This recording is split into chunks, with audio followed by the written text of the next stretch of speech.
smile going viral in the media. No one knows her secrets, yeah, she's so mysterious. Being lovely and oblivious is just her area.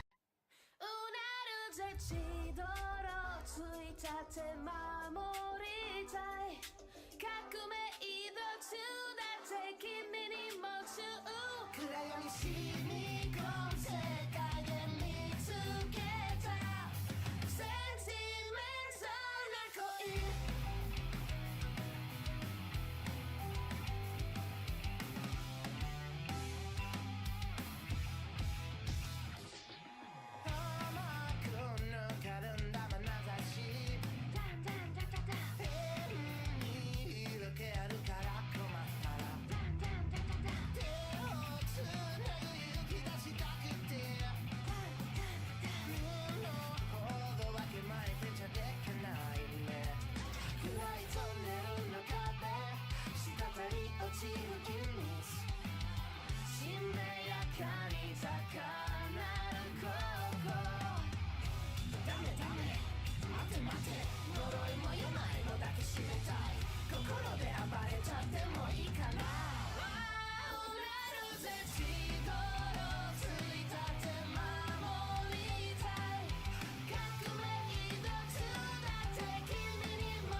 our days till we all fade away.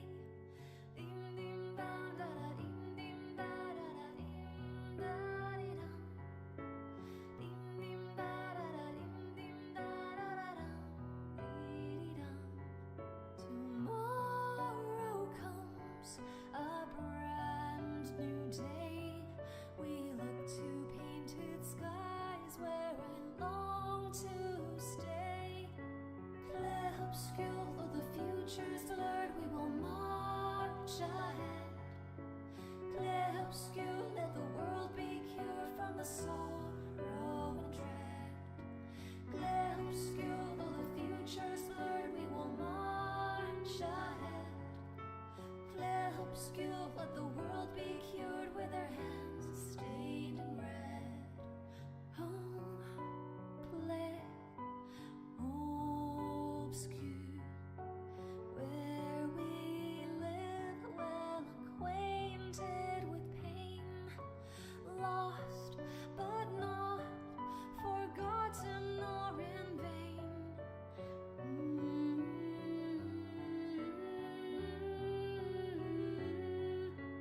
Clair obscure, though the future's blurred, we will march ahead.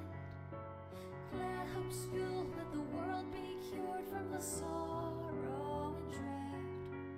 Clair obscure, though the future's blurred, we will march ahead.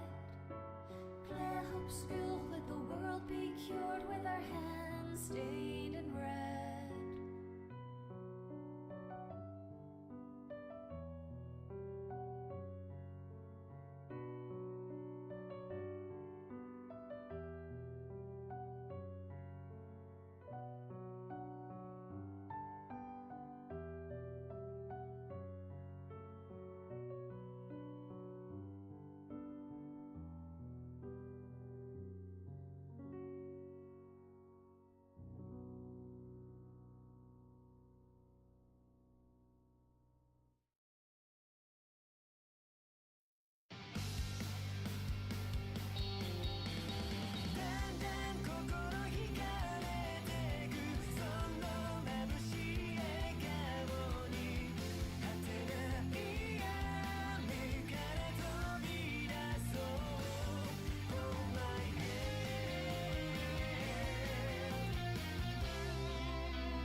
It's really the only opening when you think about it.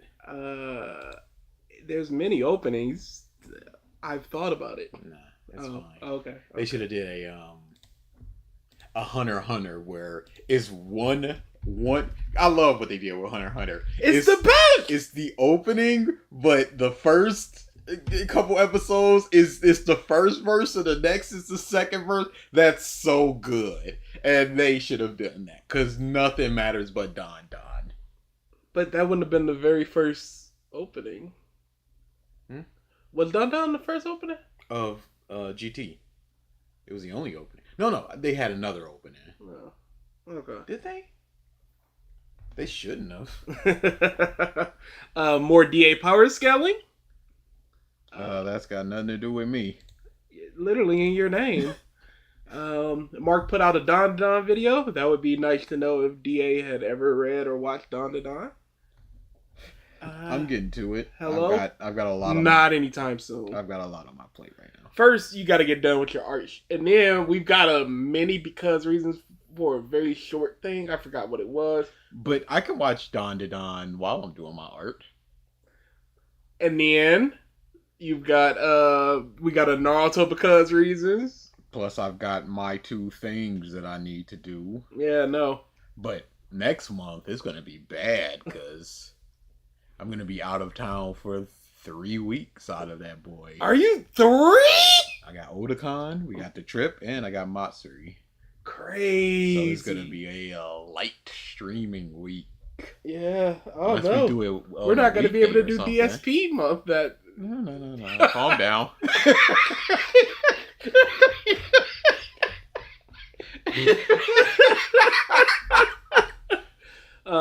Yo bums, we are getting Mark and DA power scaling. What more can you want? Hey DA and BG. I don't just power scale. I only power scale when necessary. And this isn't gonna be. This is Mark giving his thoughts about the fights. I don't see where power scaling Suck my dick. That's my request. I'm just trying to explain why people looking for power scaling might not get it unless they ask for it. In which case, BG might just steamroll over me like the cuck that he is. What do you mean? Oh, every time you start your power scaling, I just pick up my phone. No, there was one time where you just press play. Oh yeah. How about Trump and the Epstein files? He's definitely part of it. That's why they're not released. Shrug shoulders. The only thing I can note is the people that were like, I really care about this, and then Trump went, you don't care about this, and they went, I don't care about this. Never mind, I've got better things to do. That's the only real commentary I can give on that. I find that unbelievable. Thoughts on Dragon Ball fights? Dragon Ball, the original, there was a lot of martial arts and grounded stuff, and it felt very good to see how you work through your opponent. Dragon Ball Z had aspects of it for some fights, but for the most part, it was just a lot of I am stronger, and the fights don't feel very good. Even something like, I think Goku versus Cell might be the best. Sebastian says, Takopi's original sin is anime of the year. Which watch doesn't stand a chance? I have sorry, been, not sorry. I've been talking about that for so long, and now you cucks are only talking about it because there's an anime. Boy, the same thing happened with Flower Blooms with Dignity. We were talking about the dude that was talking about, oh, why is romance always slice of life? And I was like, Flower Blooms with Dignity is right there. It's basically all drama. And that was like 8 months ago. Same thing with Apothecary Diary. The state of them. Bruh! The absolute. That was my manga of the year, and now everybody's like, oh, Momo! Oh, Jinshi! Shut the f up, cucks! Wait till Finn Liar Sasuke gets an anime! Shut up, DA! Yeah, so I think Goku and Cell is the best of the modern day formula of Dragon Ball Z fights that we've gotten. Watch the video ahead of time. You guys are gonna have a field day. Oh, it's Mark. It's I don't want to hear always that. something. Do you think a fight from the OG Dragon Ball is gonna be? Yes, absolutely. It's gonna be the Roshi martial arts. It's gonna be the Piccolo martial arts, and it might be Dutch the Tien says, martial arts. Flower Bloom's manga is great. Yeah. Hey BG and DA, can you check out another response to Captain Mac's video by Ab City? Is that the two people that were talking, and I remember one of their points were hallucinations instead of ghosts, and I went, "Oh no!" Yeah, he's looking it up now. But that might be just something we know. It might be that one with there were two people and they had horrible mics. I literally just said this, and the point was hallucinations. You said the hallucinations thing. I said it was two people. No, I mean, my point is, it's two people with horrible mics because there was another person that was two people. Oh, okay. There was another person that was two people. He's two people. This is 6 people. Yeah, baby. Yo, hi. Oh, it's deep in time. Oh, it's deep. Last time we've heard that. In time. I don't know when we last streamed 2 weeks ago. Thank you for the Day super of chat. Not me to username go. says, Mark month. No. Thank you for the super chat. Not me to go. Oh yeah, simp time. Mark made a Don to Don video is one of his best. I don't believe that aspect of it because y'all lie to us. Thank you again for the super chat. Yeah, DA hasn't read Don to Don, so we can't really check Or that out. watched. But And it's also Mark, so one of these days we will. Yep. It was the two people. It is so apologies for the echoing in the audio. So bad audio. Yeah, we might check it out though. At like the end of one of our streams or something, just to see what the point and if we can get past that echo. GT only had one opening. There are 2 versions with the visuals. Okay. Perfect. Oh no, not Don. They know what's up. Nami the goat says, DA is such a Mondo bum. Mondo. For what in particular? You gotta narrow that down a little bit. You can't just say that. Naruto, because reasons is gonna be 16 hours. It's gonna be long. Especially if we have Corey in here just shrugging or Yeah. I like it. No, I think it's good. Okay, what's but your next point? Here's literally all the problems and how it works. 0%. Yeah, but I like it, so. Oh, you see it as a problem. I see it as fun. Thanks, Corey. Cool. Moving on, I guess. Yeah, you can't argue with him up like that. That would be a good idea, but the problem is that the Hunter x Hunter opening song sucks. Oh, you're just my wrong. goodness. You're just wrong. Sorry. Potentially more Uno streams with BG. I could do that. We could do that. We could do some Among Us. Maybe some Mario Party. We might do some streams. Yeah. Or maybe I'll take one of those weeks off and finally get to that in bad movie day. BG Gaming Month. I am of breeding age, BG 2025. What? What did I say that? I don't doubt I said it. I just don't know when I said it. Yeah, these anime bums are yeah, anime onlys. Where I need the big new shiny. All the single furries, all the single furries, all the single furries, all the single furries. I need to start thinking about other things too. Oh yeah. Thoughts on both Goku versus Piccolo fights? I should bring back some of the old Dritz ones because I think I took them out the rotation. They were both fine. I like the first one more than the second one. But it was fine. I think it's good. Thank you for the super chat, Aries. Never forget, I am of breeding age. What is this? What What did that happen? Is it Squid Game? I don't know what. Maybe. I don't know the context. If somebody can help. Yeah, thank you, me. Corey is your purple hoodie from Show Now. Oh. Say something. BG, did you remember when you pushed somebody to read One Piece? I'm gonna do the same for you. Read the Transform. Eventually, I will. I still gotta catch up on my typical manga. Like I can show you right now. I've updated it. I'm like 5 chapters behind on everything. That shonen and canceled stream put me back bigly. Yeah, but there was some good stuff in there that will never be forgotten, like Goon Arm, our friend. Hey, Oh yeah, I meant to add Goon Arm as one of the alerts for the money. Oh, hey, maybe I'll do $6.90 or something. Anything around there. Hey, we so hyped for that Hunter x Hunter game, right, guys? Oh. But it was always gonna be this. It always looked very cheap. Yeah. It's got a Zero lot Vote of says, jank. I like the first Goku versus Vegeta fight the best. Vegeta outlasted the win button. It was good. I got problems with it. I got a lot of problems. That's probably going to be his number one. Frieza. I don't think so. Frieza. Vegeta's gonna be number 2. Don't you remember he had a whole video about the art of fighting, and it was Goku versus Vegeta, and the things. But that caused the most iconic transformation in anime history. So that's gonna lend some credence. I don't know if he's ever said that. He's gonna say it now. What's your favorite tournament in OG? The one with Jackie Chan. We gotta get to this because we're already behind. ALS lists severe problems in Naruto. Corey, I don't know. I think it's cool. Isn't the Byakugan cool? Lists all the problems. You didn't say it wasn't cool.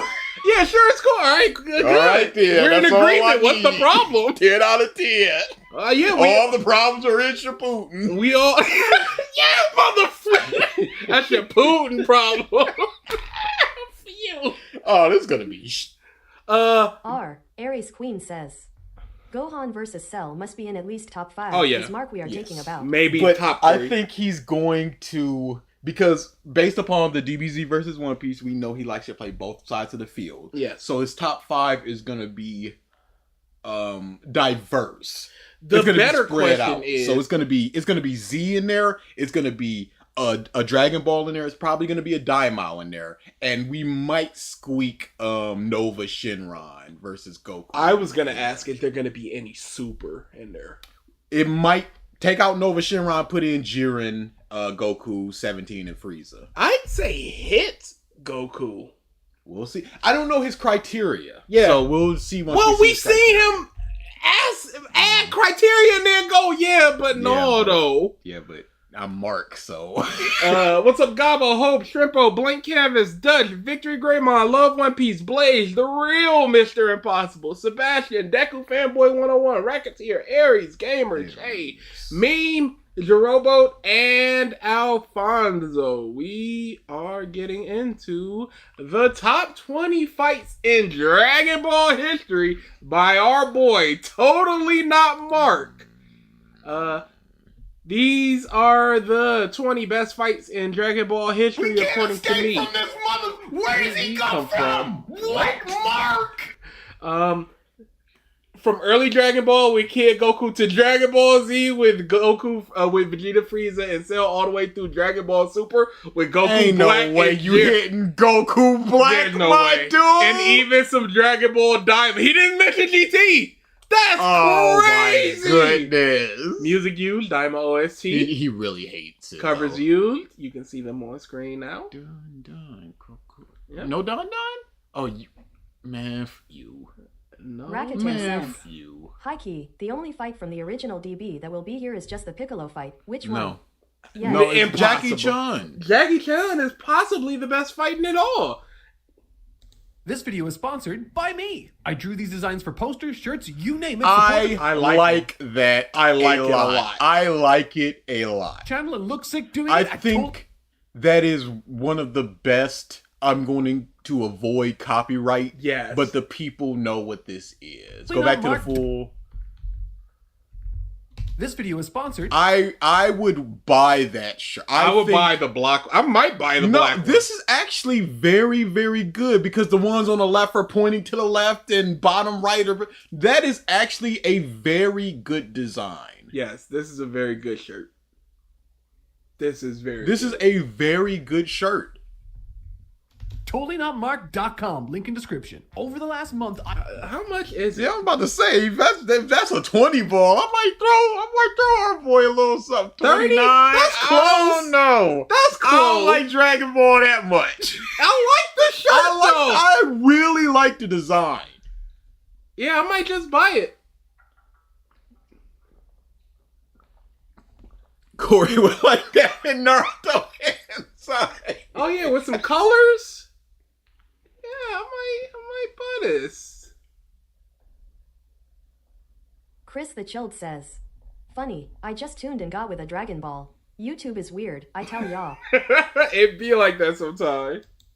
Yeah, I might buy the shirt. We've given Mark money before. I'm on his Patreon. We use his link for NordVPN and his link for that earthy drink. AG1. I've got no problems breaking Mark off a little bit of bread. I don't dislike the dude. Get your money. I would never give money to Anime Wins. Never. Yeah, no. There's very few people.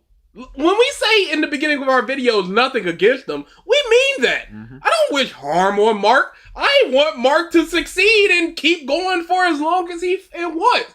I just think he has bad opinions sometimes. Mark is harmless. Somebody like Giggux, I ain't watching his trash anime that's coming up. I ain't watching that boo-boo.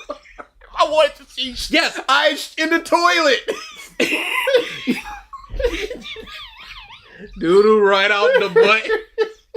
Giga had done active harm to a property. I can't say the same for somebody like Mark. And Mark is at least What's up, analytical as opposed to that Giggux hype bush.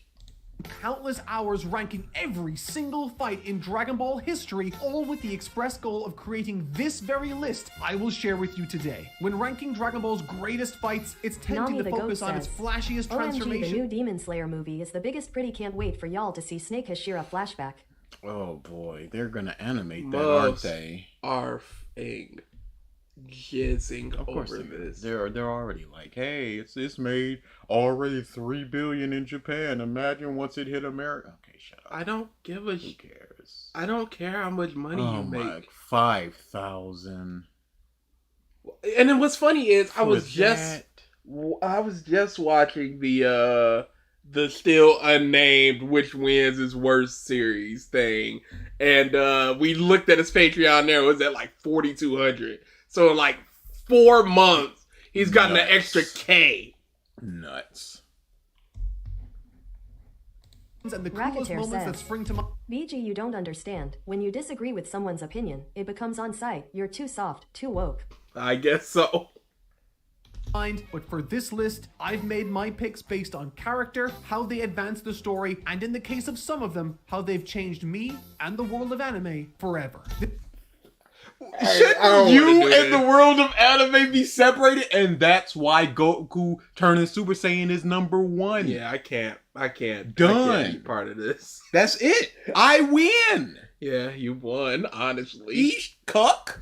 This list might not be definitive, but it is Definitive to whom stuff? Because there's no such thing as a definitive list. The best you can get is a consensus. And the consensus can be 3 people. It could be 10 people. It could be 1,000,000 people. But it's still not going to be definitive. fine and exhaustive. These are Totally Not Mark's top 20 greatest fights in Dragon Ball history. Hey, I saw GT! Number 20. Kicking off this list is the fight that single-handedly ushered in the modern Dragon Ball era. No. In all of Dragon Ball. No, this fight was not good. It was just them fighting, and then they stopped fighting. Okay. That's a lot of Dragon Ball fights as well. I'm gonna write down its criteria, because I've already forgotten it.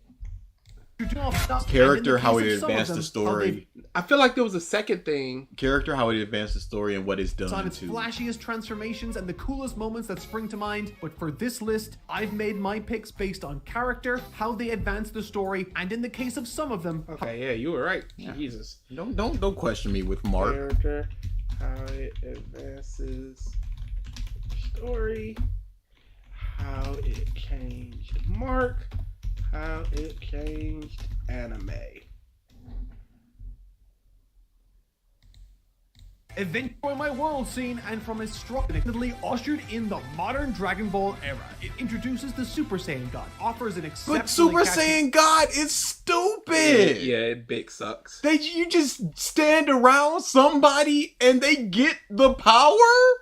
And that pure heart, whatever that means. Aries Queen says, remember everyone, never give money to DSP. DA, you're on watch list. Nobody here is giving money to Phil, so we're fine. Anymore. I don't know what you're talking about. Insert song has the I will not let you destroy my world scene, and from a structural standpoint, it's a fascinating exploration of T23, we can't escape from the off. Nobody? Okay, it's just me. Character, with the fight itself operating on two separate levels. For Goku, it's a genuine fight for the Earth's survival, highlighted by his willingness to borrow power to get the job done. But for Beerus, we eventually discover that he's treating this bout. It's so weird that you're not talking about the action in your top 20 fights, but more so the motivations of the characters. And all fights have to be confused. two different motivations for the characters. It's one character wants one thing, the other wants the other thing. Less like a fight and more like a training session, coaxing out the potential from Goku piece by piece, eventually culminating in Goku genuinely surprising and impressing Beerus enough to spare the Earth he once threatened. Number 19. Okay, while not the first fight that springs to mind when you think of top Dragon Ball fights ever in the series, this impromptu team up between Goku. No! Oh my goodness. For what it means, it's the history of what it does. The history, and we get to see Golden Frieza reborn for the first time, and they just take out some mooks, and you clap because wow, big, strong, cool. A single arc of Dragon Ball might have 8 fights. You're picking the top 20 out of a collective 100 and something fights, and you pick Goku and Frieza versus unnamed assassins. Oh, big cool. We're gonna figure out his reasons. Yeah, character.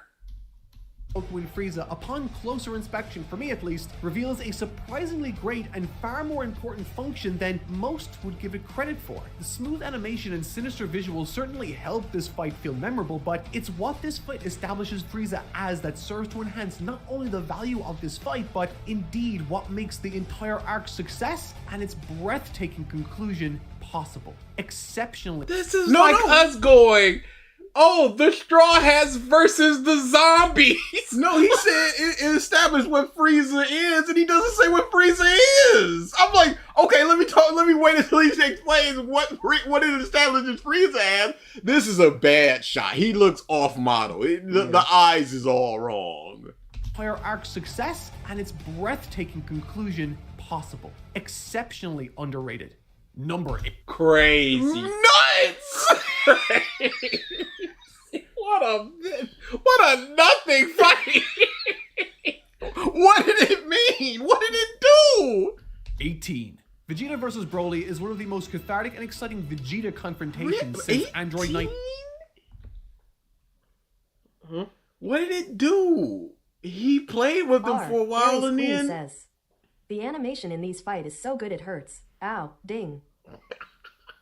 Ow! You can't see me, but I'm shaking my head.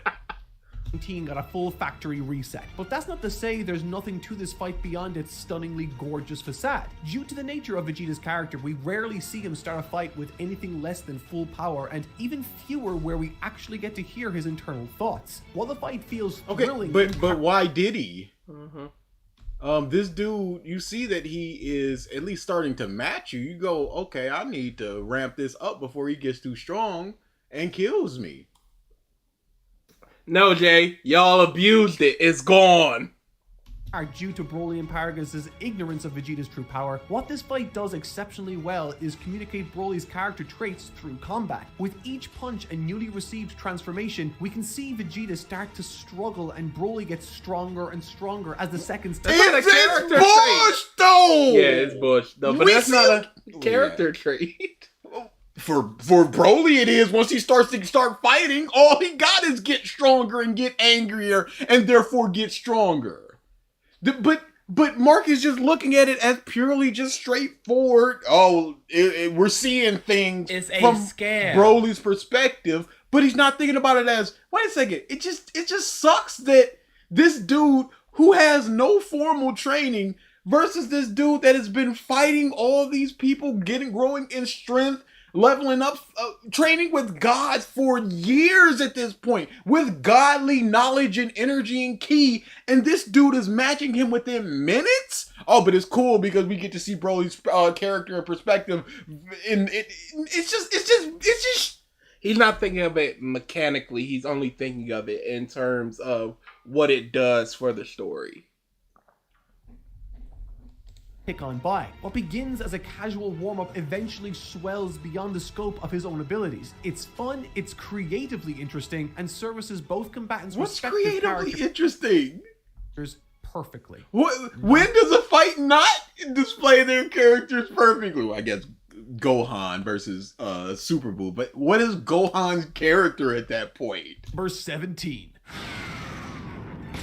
Big Monkey Super Saiyan 4 fight pretty! Super Saiyan 4 is back, but it looks uglier! No. Yeah, but Toriyama designed it, so it's good now! We're gonna get Hooray! Goku, baby.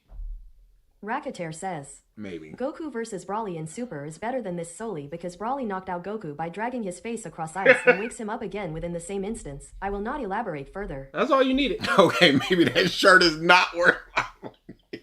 Creatively interested implies uncreatively interesting. It looks terrible. That's right, Dragon Ball Daima is on this list, and you know what? Rightly so. Goku and Piccolo's sideline commentary perfectly showcases two of the universe's greatest warriors transfixed on the unique puzzle Goma represents. While I might have had my issues with the little demon guy to begin with, the approach he necessitates at the end is exceptionally fitting. They can't rely on raw power alone, and thus what's drawn out... That was Moro! Yeah. But anytime you get that in Dragon Ball, it is a breath of fresh air of just, thank goodness, we can't just... Super 17! Won't be surprised if I see Dragon Instinct vs Universal Goku on the list. Ugh. But Super 17, we can't just blast him. He's absorbing our energies until we can just blast him and then we win. Hooray! I'm glad we did the biggest blast. That's not going to be on the list. Oh, no. collective determination from multiple players. Goku's inspiring actions, Neva's ultimate assist, Glorio's What's his heartfelt inspire action? He actioned and then inspired. Whomst? Vegeta's reluctant cooperation, Piccolo's cunning strategy, Arinsu's assistance, and Ku's crucial discovery of Goma's one weakness, culminating in the single greatest Kamehameha I have ever seen. Oh, buddy. And he's Super Saiyan 4, and it's colorful, and it's pretty, and then he beat him up, and then the blast came, and then I was just like, whoa, that is a blast, and the show was just like, yes, this is a blast. It's a Kamehameha. We've established this before. These are all things that we know of, and we all are happy with. Sending the physical target of the attack itself, this blast shatters the dividing boundaries that have segregated these worlds for a millennia. And fittingly, it's unbelievable.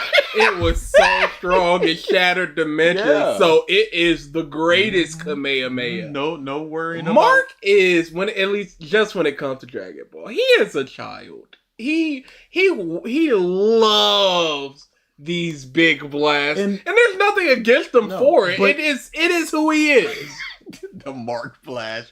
But the problem comes in where we go back to Whole Cake Island. He goes, "Yeah, I didn't talk about Carrot because I don't care. I don't give a shit about this action bush."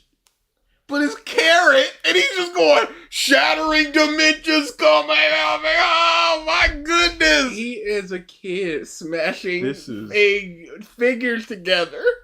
And it's nuts because this is the reaction that Toei wanted. Yes! He is the audience! He should be an ambassador, honestly! They should be taking him around the world, just like, this is the first viewing you'll ever see of this Mexico. Let's watch it together. And he's like, oh my god, did you guys see? He should be the Talking Dead guy for Dragon Ball episodes.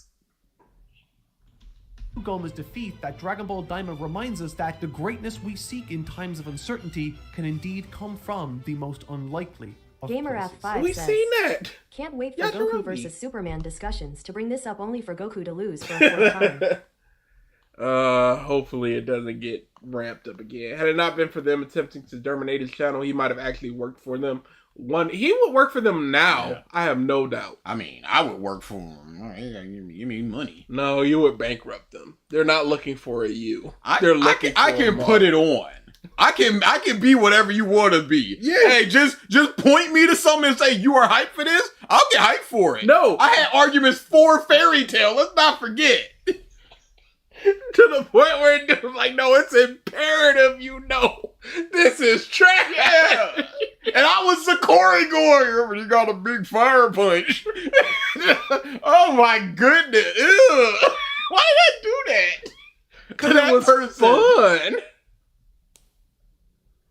Wouldn't you love to talk to somebody who's just like, this is great, Fairy Tale is amazing? Wouldn't you love to? I don't know what you're saying that as a hypothetical. Didn't you love doing that? Number 16. I don't think there's a single better villain introduction. God. Nuts. Anything with black is trash. 100% throw it in a dumpster. I don't even need to see the names. This is in the garbage. In the entire These are going fairly fast for this time. Yeah.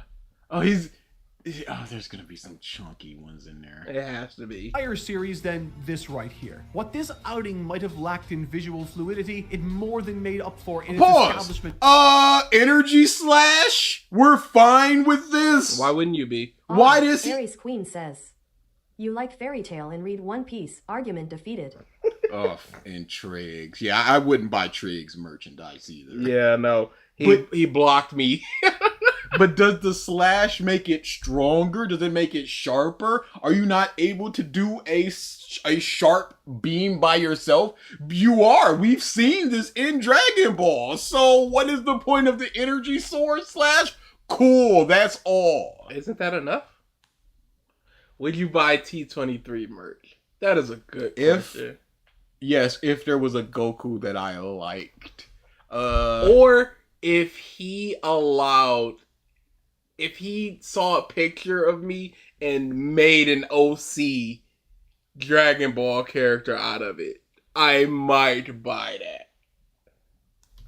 Of mystery, sinister implication, and staggering levels of tension. And the fight achieves this tension through its She's framework. fine. How's it tension when even if this whole planet is blew up, it don't matter to our planet. It just means that this trunk that we know is dead. And we have to look at it as what happened after this? How did we get to this point? Well, he went through other universes killing people, and he settled on Goku instead of a Jiren. Oh, we know, Nami. Thank you for the super chat. Yeah, We the know. Discord keeps us abreast of those things. Because he tags us, but we're blocked. And even so, I posted a. time. It's funny because after he blocked us, he was like, they could just make other accounts and talk to me.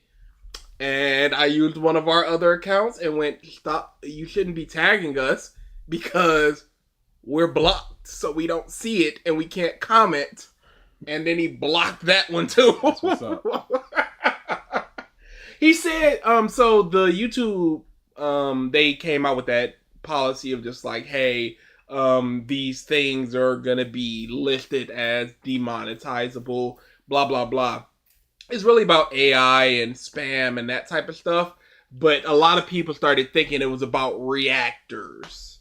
And Triggs was like, oh, they're reactors. Their channels are going Put down. the fries in a bag. Yeah, This put is the our fries job. in the bag. Like, This is our job. Going back to the Mark thing, he talks about tension and everything. Kind of ruined because there was a poster beforehand that showed evil Goku, so we know it was evil Goku. that's not fair. I mean, where's the tension if it's just here he comes? Was it an official we're putting this out now, or was it a leak? No, it was an official. Here comes Trunks back, and here's Goku Black. And it was done in the time they were yeah. supposed to do. Oh yeah, no, that's sometime beforehand. Yes.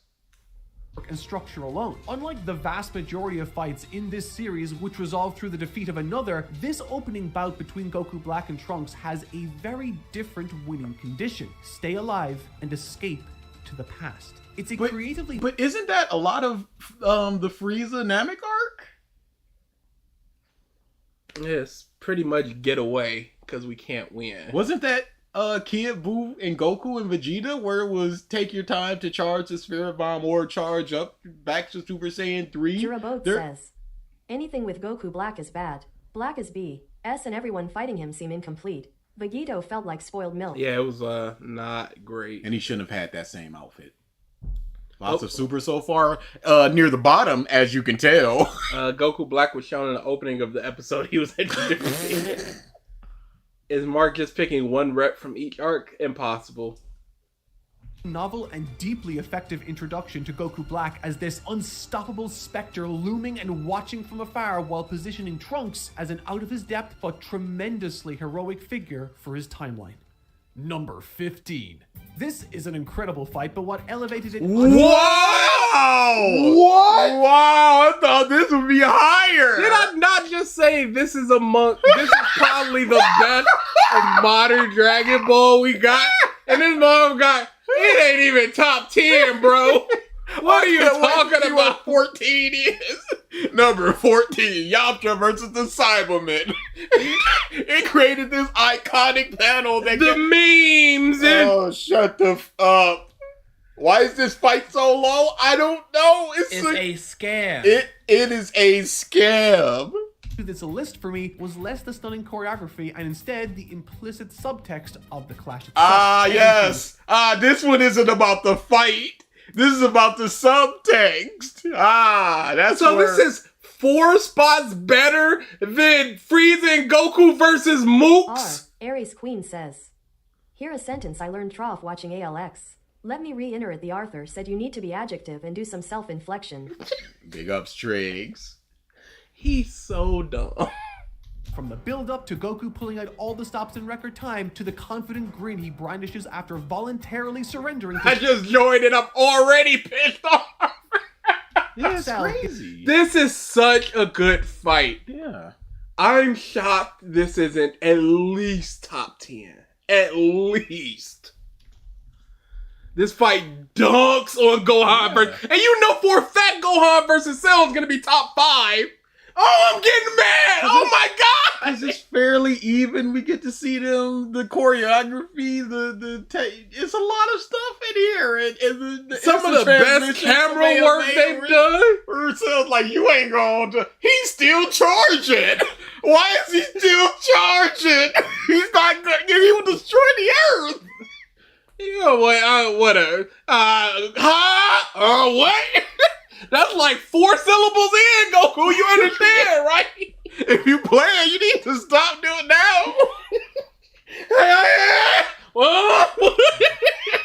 think there's 2 left. He ain't gonna hit it, is he? Krillin, he ain't gonna hit it, right? Man! Oh no, he coming! Is all so clearly calling back to Roshi bowing out for Tenshinhan during the 22nd Tenkaichi Budokai. Roshi then was acknowledging the ascension of the next generation, and Goku... No. That's something completely different. Roshi, we don't know if he could or couldn't defeat him if he actually tried, but the whole thing was Roshi was just like, I don't want them to get too big of a head, so I'm gonna step up and be that wall, but I don't need to do this anymore because you can, and you can do it on your own, and you can get stronger. My ceiling is here. I'm done, but you can get stronger. They can get stronger. You guys can keep challenging each other. That was his whole thing. He was like, I can't win. I put in everything I had. Korin said I couldn't win. I saw this dude's power. I cannot win. This guy can. It's and two he's completely the only different one things. Who can. It's completely different. They're nowhere near the same outside of stepping out willingly and letting somebody else come in. That's the only thing that's similar here. is choosing to do the very same for his son. But the brilliance of this creative flourish doesn't come about through how it successfully mirrors the past, but rather how this choice brings to light something entirely new and tragic. Goku does not understand his son in the slightest. Boy, that kinda sucks when he's 10 to 12 years old, depending on the fan books and the translation and the timelines. That's kinda weird that he doesn't understand his son, and he's never had after a full spending blown, a year with him, looking in his eyes and talking about fighting and training and all this. Kinda weird that a dude that has spent a lot less time with him in Piccolo understands him. Kinda weird, huh? But we're not gonna think about that. Number 15. Number 15. And he's going, oh, it led to all of this, and character, how it advances the story, and it's number 15? Goku acknowledging the fact that he doesn't understand Gohan is not a positive. No. This is one of the biggest negatives in terms of a character that I've ever seen. If he puts that 15, Kiko, bullshit, boy. Well, I think we're going to get a lot of... I think the Goku and Frieza versus the Assassins, I think we're going to get one more of them, and It otherwise... shouldn't be below this then. The problem is where this is and the things that are going to be above it. I understand. He fed him to the wolves. Number 14. Many of you right now... You get the fuck? What is this? You don't know what it is. You don't know what it is. Look at this, and you tell me this is better. I mean, if this is cool or do, but...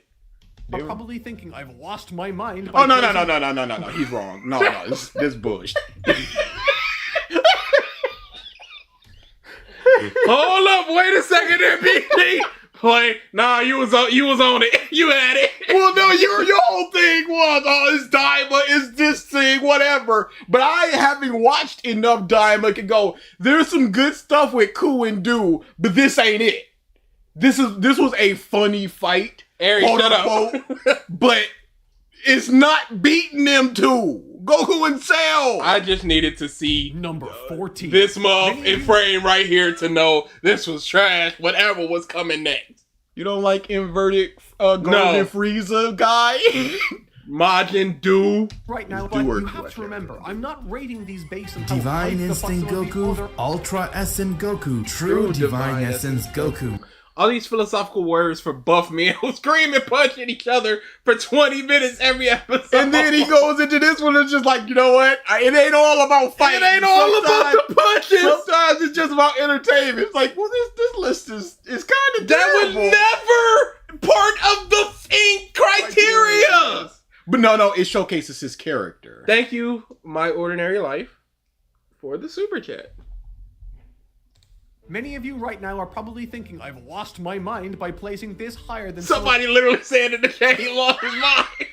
the other earlier entries, but you have to remember, I'm not rating these based on how hyped the fights are. I'm rating them based on how effectively they communicate the story. And you think this communicated what happened with Goku and Cell better than Goku and Cell? Yeah, that's kind of bonkers.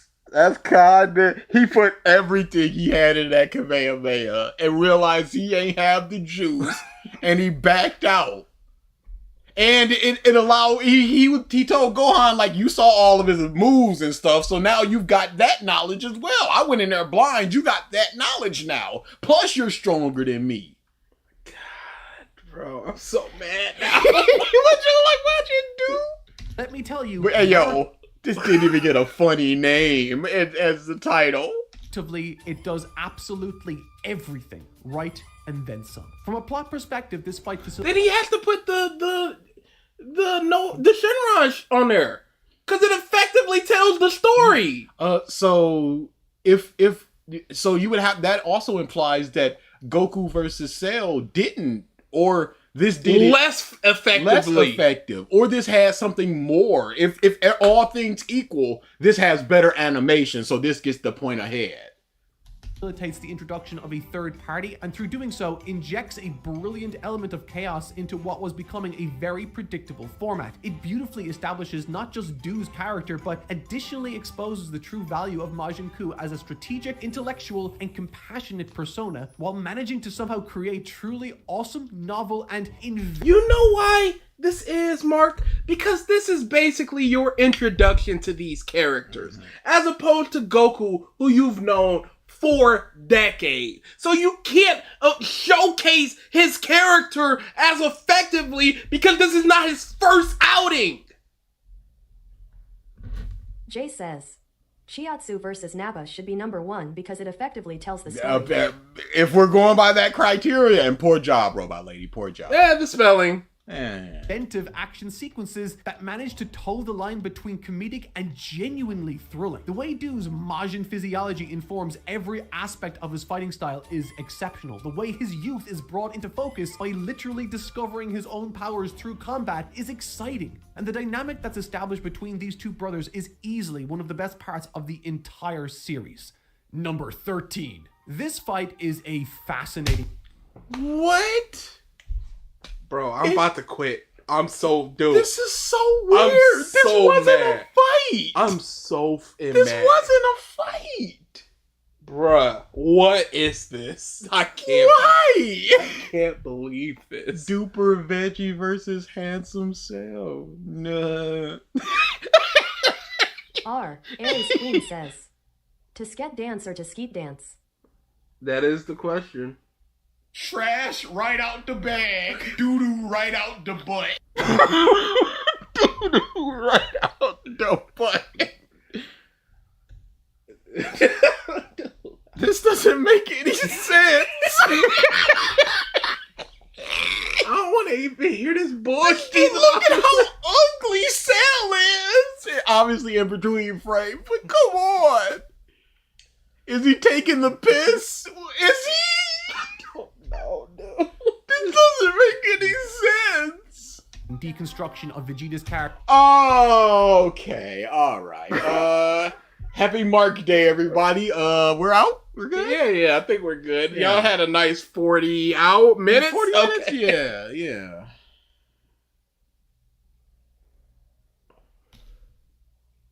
No, don't remind. At this point in his life. How is it a deconstruction of his character as opposed to just going, you thought you were great and you're not? How is this any different than when he was going against Frieza? I was just about to say that. It is the same. Jay says, y'all still buying his shirt? Maybe we should have watched. Maybe we should have watched your video when we hyped up the shirt. He done talked himself out of a purchase. Thank you, Slippy for the gifted membership.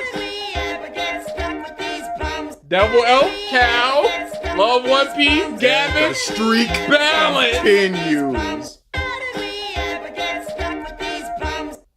I want more bombs. Bring in the bombs.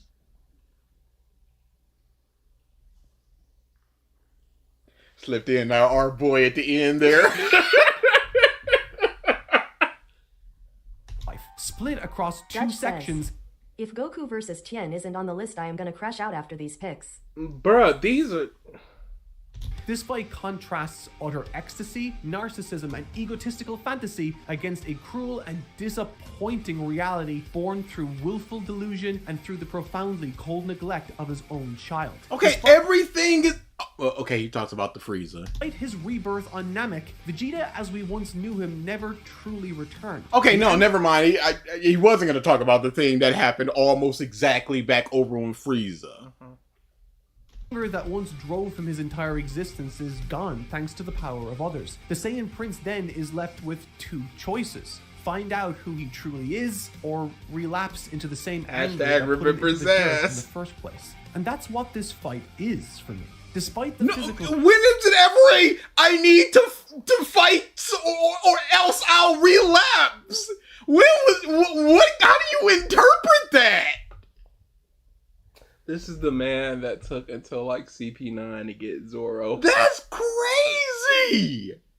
What is this? It's a gong is what it is. I'm not trying to see this. sacrifice, time, and torture he put himself through to get to this point of strength. In the end, all that work represented was naive cowardice because he simply refused to address the core issue of his character. And the worst part is, a defeat that... What was his core issue of the character? Yeah. Did he ever address it? Because I don't know what you're talking about, Mark. Because if he had addressed that core issue, would he have been able to turn Super Saiyan 2? Is that what the is that what the catalyst is? By discovering your true self, you become Super Saiyan 2. Discover. We'll get to that. But is he gonna add PyCon? No. Once only impacted himself, now carries with it tremendous collateral damage for his wife, for his son, and indeed every living person alive today. Number 12. Oh boy. What makes Jackie Chun versus Son Goku... Off you, Mark! Oh no! Oh, now you're feeling the heat, huh? I was all big funny when it was BG mad at the pick he got. This is wrong. I legit thought this was gonna be top 3. This is wrong. And if it was number 3, I was still gonna be like, ooh, I don't know about that, Mark. No, this is crazy. I can't believe it. There's no reason to even hear what he's talking about, because this can't be correct. This is, what is this, 12? 13. 13. I think number 13. Today. Or 12? Number Oh, 12. Okay. What makes Jackie Chun versus Son Goku so exceptional is its narrative sleight of hand. While audiences around the world watch wondering if Goku can win this thing, the Yo real ho ho story ho of... says. Number 1 vegetable versus the bug plant. Now let me explain in my opinion this is Dragon Ball, it's the big stake, and in my honest sentence structure it's defined what power is. In Goku versus the Goo Vegeta, because it brought back Brian Drummond. Folding is through Roshi's internal struggle. Can he achieve what's best for Goku by defeating him? This Yes! That's that's so much better than, hey, unleash your true power, person that I've never met before. I don't think we've ever had a conversation. Super Saiyan 2 Raw! I want to torture him. This has never been your personality or your character. Well, it is now. The rage of the Super Saiyan 2 has caused me. Is that what happens? I guess! How could you tell? Debunk it! therefore transforms this from another fight into the single most important lesson Goku will ever learn. So shouldn't it be higher? Yes. Then? Yeah. I don't understand. He had to fight the monkey. He had to think You still away think we're other getting at monkey. least one move? The end of the fight is one of the best things I've ever seen in anime and manga. Yeah. We were darn near equal, but he got little tiny legs, so I kicked him in the face. Yeah, legitimately. That's so great. The only reason you didn't win is you're not taller. That's it. I didn't plan that. His increasing desperation forcing him to dig deeper into his big bag of tricks Jay as says, Goku but animation ain't pretty. That's true. effortlessly counters techniques acquired over decades. On a visual front, this battle introduces elements that eventually become I'm gonna franchise fucking watch staples. this fight after this, man.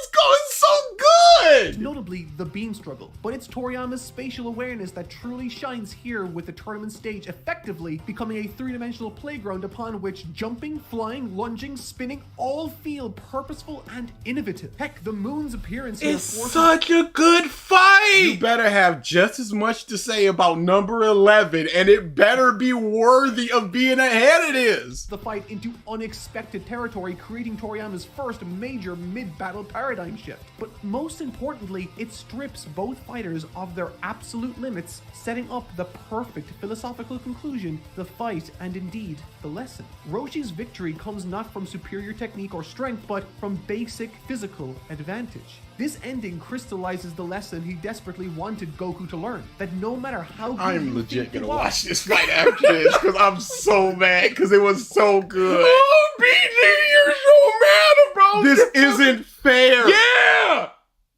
It only took 3 more spots for you to fill that pay on, because you were sure this was gonna be be top 5 at the least. There's always room to grow, proving that the best battles aren't always about the strongest fighters winning, but about what each participant Pause. gains from the If the next fight is gonna be about the strongest fighter winning, it's gonna be over. Jiren versus Goku. experience. It's honestly criminal that so many Dragon Ball Z fans don't know that this fight Racketeer exists says, because have y'all read the latest One Piece chapter? No. I think redacted. Has cool design. I just wished Oda made some slight difference in his face just to not make it a literal copy of Yes. his son's face. I know about that though. Yeah, no. I also think that, but It's Oda. it is what it is. Yeah, it is what it is. it contains the DNA of everything that makes the series special. Number 11. This fight is a psychological... This is literally about him being stronger. So wait, we got the deconstruction of Vegeta's character. So is this the construction of it? Man, Mark, man, this sucks. This stinks, man. Come on. Bruh, I can't. His list is awful. This is an awful list. All that stuff, and he's gonna be like, Vegeta was so strong, and then it sets up him losing Excel to says, uh. what a thematic contrast. It's literally Man, a flex fight. if it- Escape from this mother. Where does he come from? Black If it Mark. wasn't so close to that fight, it'd be something. But this is just a If beatdown. this was number 19 or something. This is just a beatdown. One-sided beatdowns are boring. Yes. Usually, it can be good. I'm not gonna say in absolute it always. I feel like one-sided beatdowns can be good if it's to showcase a person who you don't know ability, to showcase how strong they are, or to showcase that ability. Or like Goon Arm. Unlike this, go piss! No, I was gonna say, or it could just be a establishing fight, like Tien whooping down on Yamcha. We know the strength of Yamcha, and TVN is stronger than that, so we'd have that knowledge now.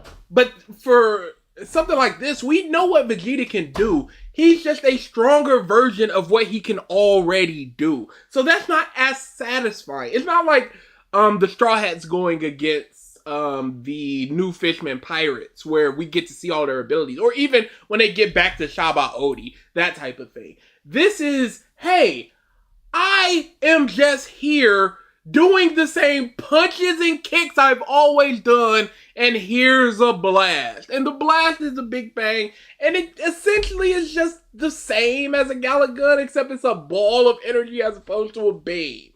So I don't... Spice says, why did the last one not have a funny name, but this one does? Hey, he does the funny names when he feels like it.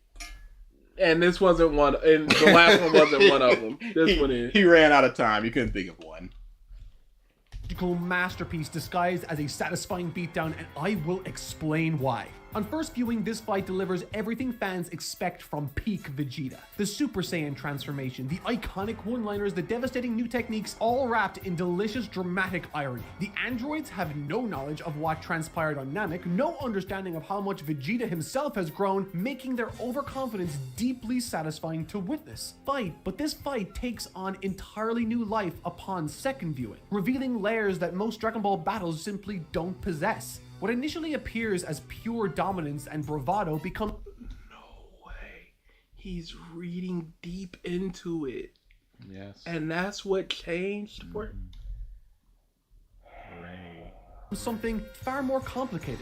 A carefully curated psychological performance with genuine stakes beneath the surface. The energy absorption abilities of these androids creates a ticking clock that Vegeta, upon first contact, is acutely made aware of, even if he doesn't show it. This therefore recontextualizes his goading of Android 19, reframing it as strategic warfare designed to eliminate the android's resolve. Every taunt, every moment of apparent overconfidence becomes part of a deliberate strategy to control the pace and psychology of the encounter. No, In other words, that was quite clear. Yeah, most Dragon Ball fans didn't get it. I got it, and I was like 11. Yo ho ho Hope says, Mark rining water out of a rock is a night wizard. Can we go? I hope we get back to Dr. Gero, because I think I've made a discovery about his outfit.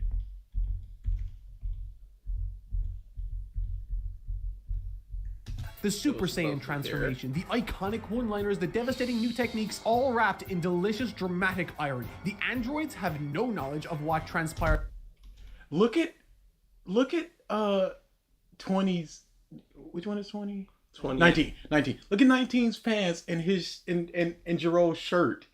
Did he just take The material. the shirt from what was supposed to be 19 and put it on himself? Because it seems like a whole outfit. There's the orange with the lines. So were they supposed to be switched? Man, that is a good question. I just realized that.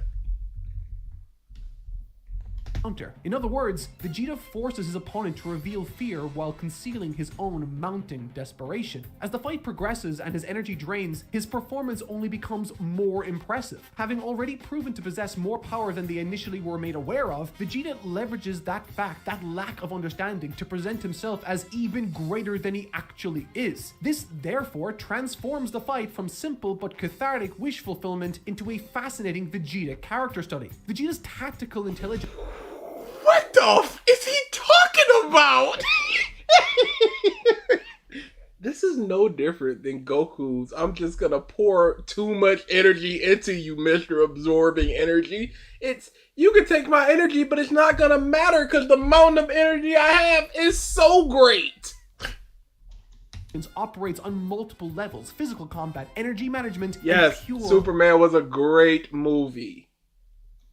Mental warfare. He understands that showing fear first means losing everything, so he weaponizes his own pride. What? How? Wait, does? You I can don't feel think that does. Hey, Cell showed fear first, and then he whooped on Vegeta when he got his perfect form. What? Showing fear first? How does that? Gohan showed fear against Perfect Cell, and then Yep, no me. Yep, no me. Android 20 or 19 tried to punch him, and it didn't do much to him, so he was stronger. Fear or no matter what, he could have just probably punched him to death. I don't know, man. Whatever. What are you talking about? I don't know, man. Whatever.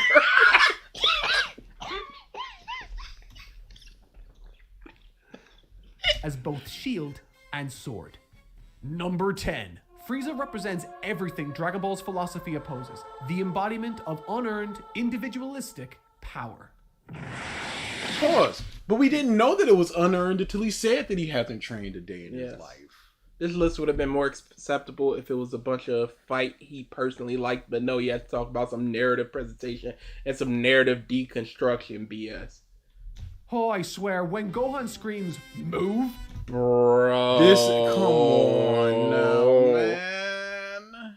This wasn't better than Jackie. This wasn't better than Goku and Cell. This is unbelievable nonsense, y'all. At the literal devil of the universe, to this day, it gives me chills. Crystallizing everything. That has nothing to do with No. That is one of his categories. How it changed Mark. It didn't change him. He feels. Well, yeah, he feels. He had chills, and he doesn't have chills, and then it changed to him having chills. Don't do this. Debunked. He's ever learned about courage with no training and facing someone who truly terrifies him beyond measure. Wait, what? Devil of the universe, to this day, it gives me chills. Crystallizing everything he's ever learned about courage with no training and facing... He had trained with Piccolo. Crystallizing everything that he learned about courage. What did he learn? Jumping in when he's afraid or when the odds are overwhelming. He showcased that when he saved the Namekian kid in the beginning of this very arc.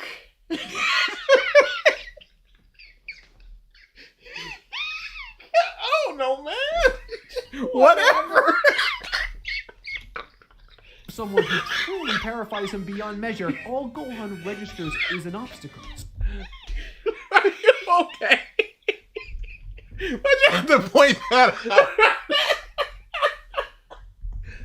confronting someone who truly terrifies him beyond measure, all Gohan registers is an obstacle. Something standing between him and his friend who needs him. No, Culminating... but this is his rage thing where he rages out and then he just attacks the thing that he's raging against. Yeah. This happened beforehand. This wasn't a justifiable choice of, oh my goodness, I need to harness my power. And no, this is, I'm angry. My energy goes up 12 times and I can hit you in the face. in an attack that becomes the Mark first is in love with Gohan. significant point of damage dealt to Frieza in the entire series. Also, the whole rescue sequence showcases Dragon Ball's collaborative philosophy in action. Krillin saves Gohan because of every instance where Gohan risked his life for others. Dende's healing comes into play because Gohan saved him earlier. Every instance of trouble they cause Frieza comes about due to this very element Frieza denies. It's such a cathartic, dramatic, and tense back and forth with moments of genuine... Why? Genuine terror as opposed to ungenuine terror. Okay, thanks. But he's so much stronger than them. Yes. It doesn't even matter. Krillin had the best opportunity and he did not utilize it of Solar Flare into Destructo Disc. How did Frieza dodge the multi-Destructo Disc? He saw them. There was some behind him. Yeah, he felt the wind shift. Oh. Emotional stakes here. Also, when Gohan recovers after being healed again, that expression he levies towards the tyrant contains everything the series believes about heroism. It's not about being the strongest, it's about refusing to abandon those who cannot protect themselves, and through doing so, highlights the strength... No, it's about being the strongest. Yeah. I don't think... Pretty strong. I don't think Goku really cares about the protection of those that can't protect themselves. He just wants a good fight. of heroism in making a difficult choice rather than leaning on inherited power. Number 9. But when he raged out, thank you for pausing before, because it's gonna be a big yelling fest. But when he raged out in order to harm Frieza, it was about literal inherited power, because he's the only mob that gets that super rage boost. Yeah. What's there to say about Goku versus Jiren? No! This is above Roshi. Suck my dick. That's That's my Goku request Cell. to you. This list is terrible. Mark, yes. Do you like want to see the rest? Like, what are we doing here?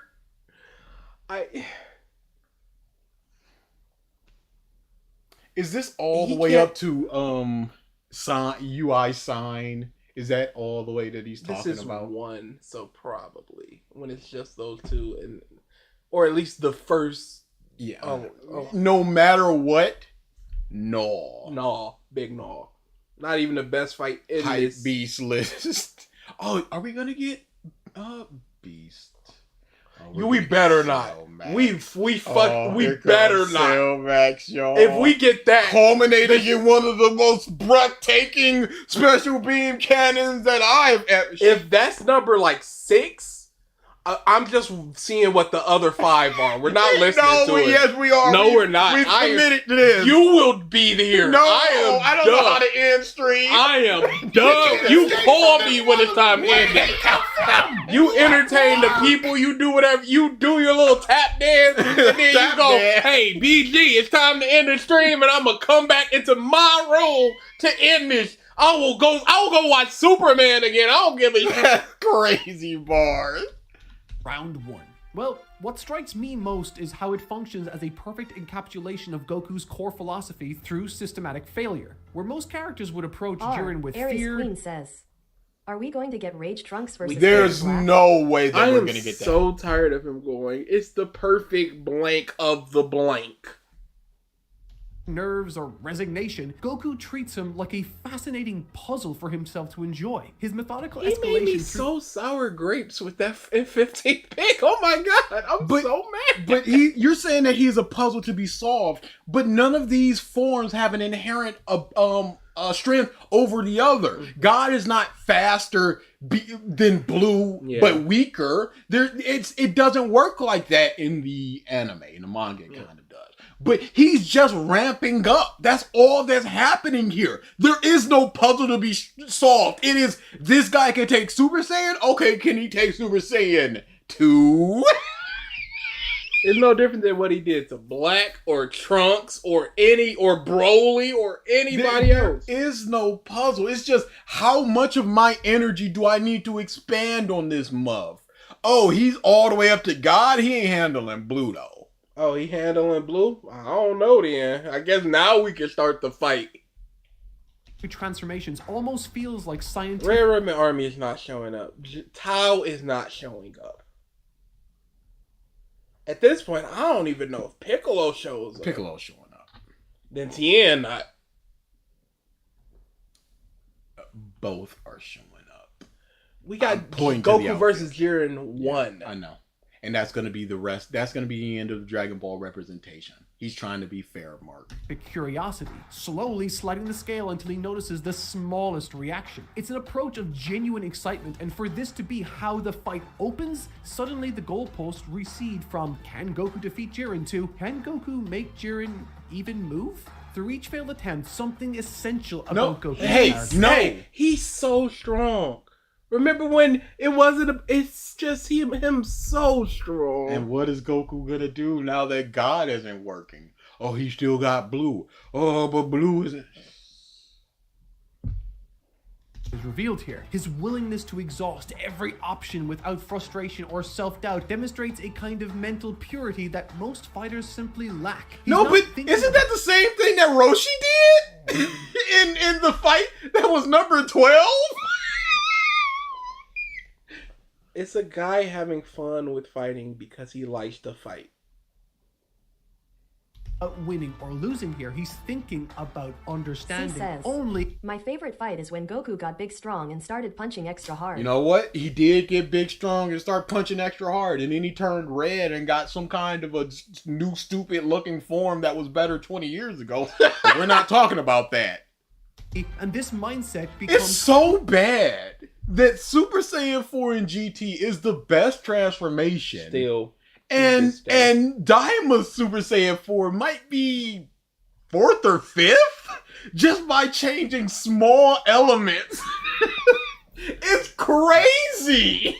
crucial when Ultra Instinct requires the absence of conscious thought. Not great, which Nami. Therefore means Not great. that once UI is achieved by Goku, it's not as a reward for his effort, but rather a natural extension of who Goku has always been as a fighter. But there's one problem with this entry. There's another fight between Goku and Jiren that's admittedly more straightforward, but far prettier, more epic, with its own incredible moments of Ultra Instinct Goku goodness. From a storytelling perspective, I love the first one a little more, but it's impossible to separate these two Jiren fights as the first very much informs the next. Concerning the second fight, it's difficult to discount the insane levels of suspense, drama, and we're not getting the second one. catharsis / payoff we feel once Goku finally does the unthinkable.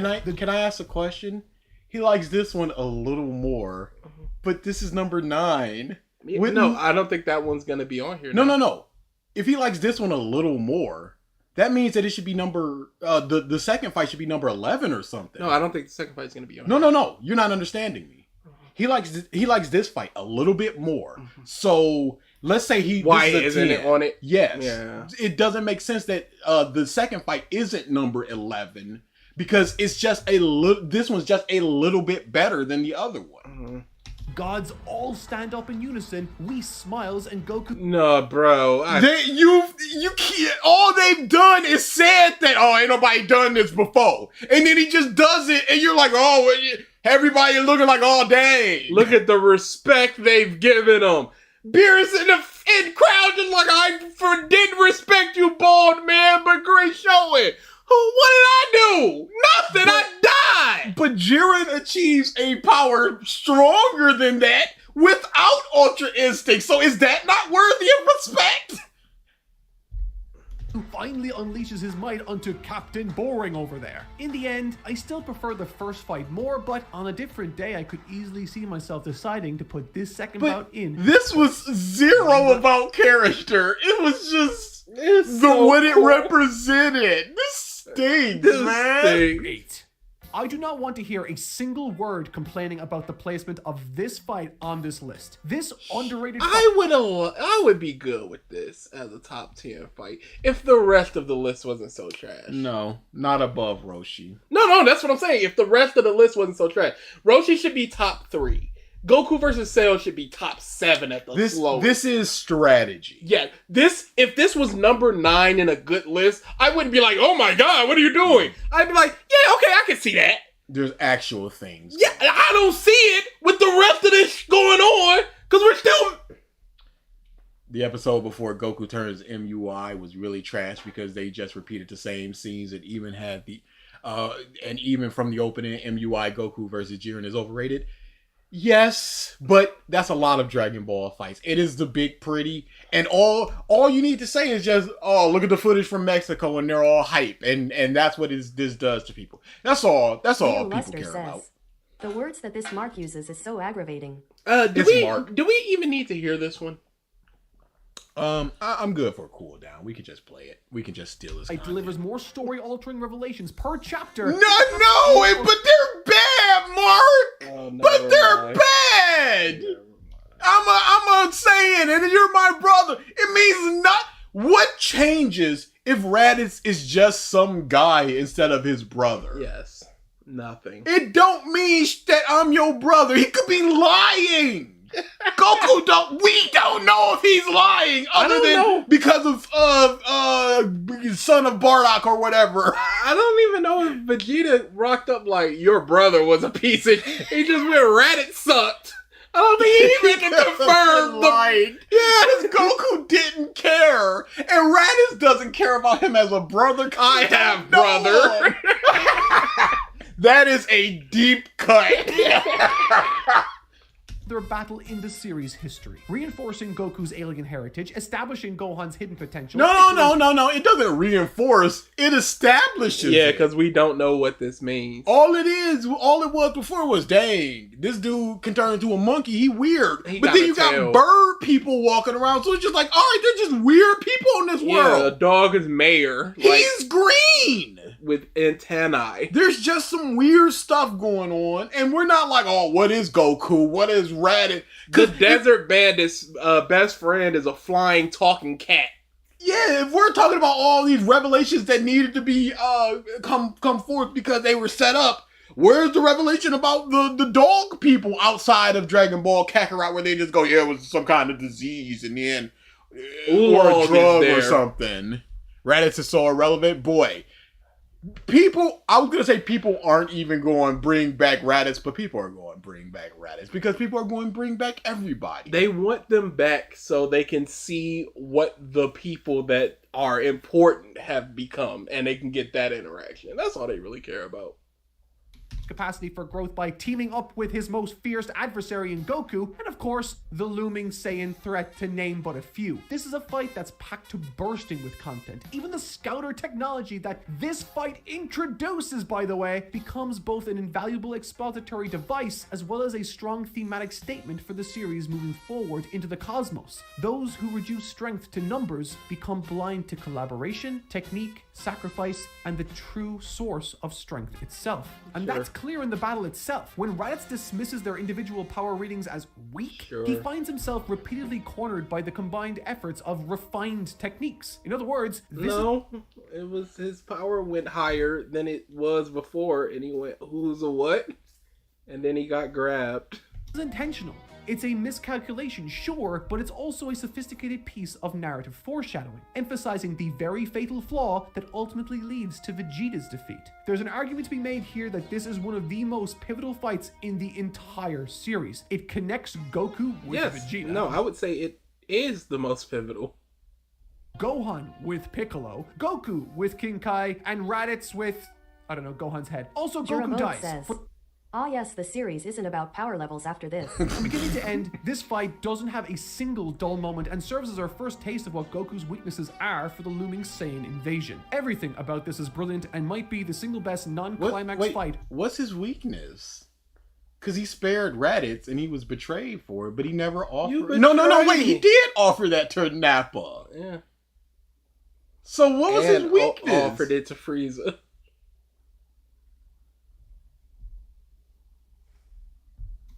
for me in the entire show. Number 7.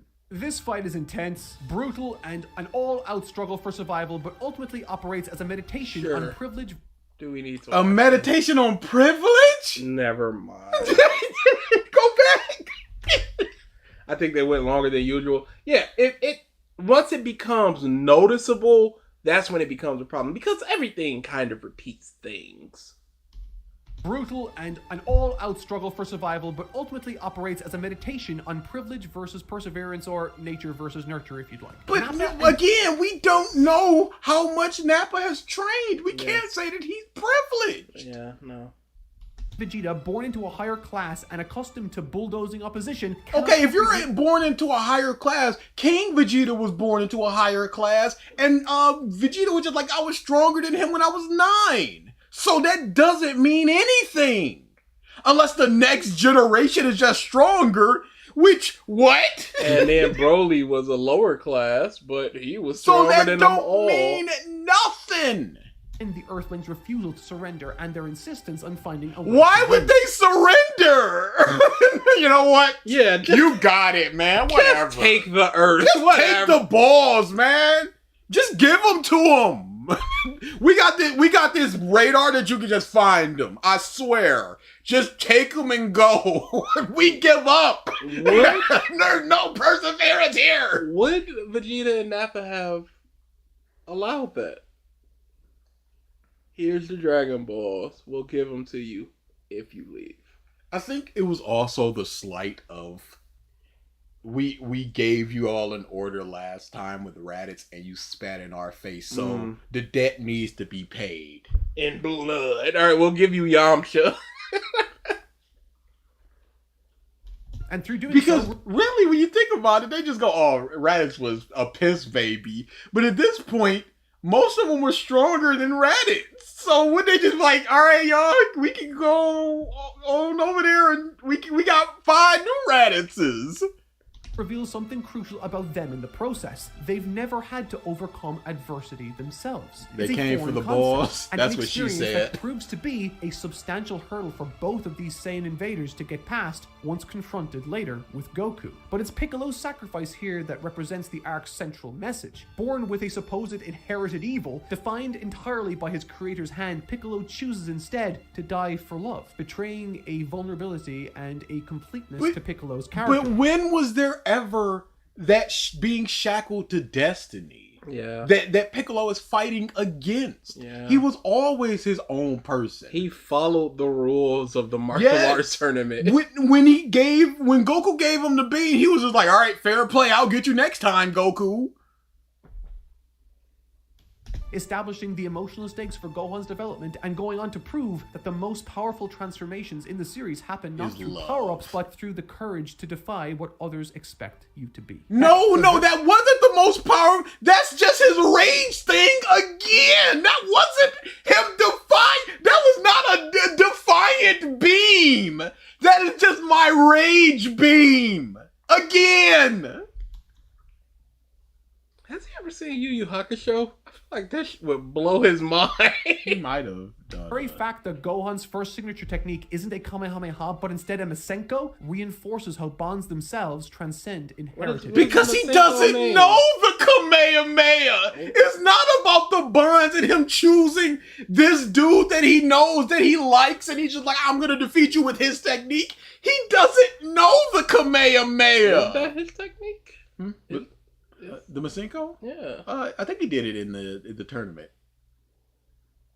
Piccolo, yeah. I'm going to look up. He's done a Yu Yu Hakusho Leo review. Luster That says, can't Yeah, I be true. thought so. Piccolo is literally the physical embodiment of evil from Kami. Didn't know those could turn good from love. Yeah, legitimately. That's what happened. Get in He there. spit out his evil, and his evil was also good. But then, whatever. Number 6. This is around where the list becomes extremely hard for me to judge, so let's get this out of the way early. Gohan transforming into a Super Saiyan 2 is easily one of the most famous and beloved moments in the entire Not franchise. even But for me, top what makes 5. this interesting is that the final push against Cell is the culmination of years of character development. No, what? It's the No, culmination. look up. Yeah, no. Gohan and Vegeta. Because Vegeta hit him with the beam, and No, that's he's character talking stuff. about when Cell came back. Yeah. That's all. What? Yes, that's all this fight is. No. He could. Because it could be. Disguised as a final battle, and it's the closest Dragon Ball gets to Shakespeare, in my opinion. The real narrative centerpiece.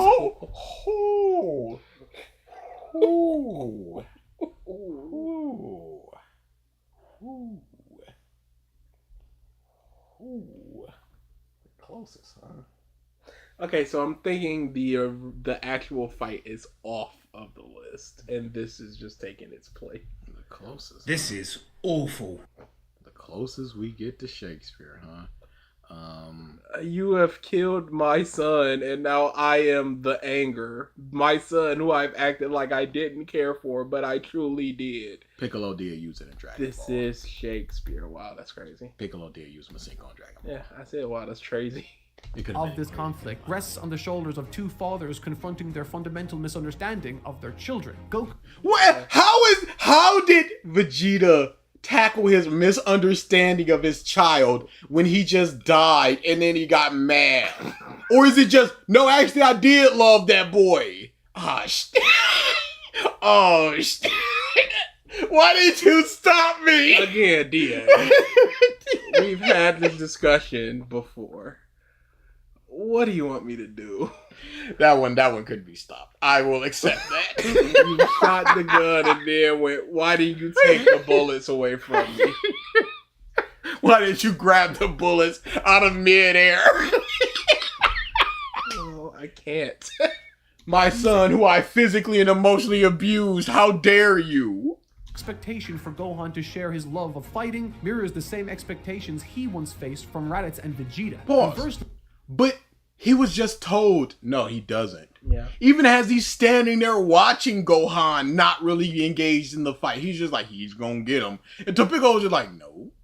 He went, oh, I'm recontextualizing everything. Oh, the Vegeta man. journey runs parallel but inverted. Where Goku thought he knew Gohan but was wrong, Vegeta convinced himself he didn't care about Trunks. Ultimately, it requires extreme How did he convince himself of that as opposed to just yelling at him? circumstances for both fathers to recognize who their children truly are. No. Who is Trunks? Vegeta recognized what he was, Yes! which was a father who loved his son. He doesn't recognize anything about Trunks. Rather than who they expect them to be. Goku's sacrifice represents really his final lesson to learn. Unconditional support. His encouragement during the beam struggle shows he's finally learned to be No, I would say that he's atoning for his mistakes. That it's been a terrible list. It has been Jirabote an says, awful. Can't wait for Romeo and Juliet, the Frieza Force version, to come out. father Gohan needs him to be rather than the trainer he would have always wanted. Additionally, Vegeta's arc completes when Trunks' death strips his ego entirely, resulting in a rage-driven attack and the first sincere apology of his entire life to Gohan, finally positioning these two flawed characters who once No, struggled to- but all that you can say in that moment is, I guess Vegeta did like Trunks. We never saw this. We never had any hints towards this. Loved Trunks. But I guess this was just a thing. Okay.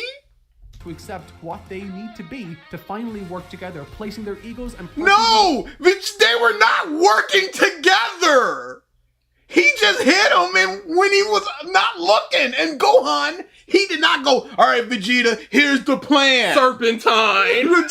Just do something, man. Pee on him. I don't care. So long as you get his head to turn.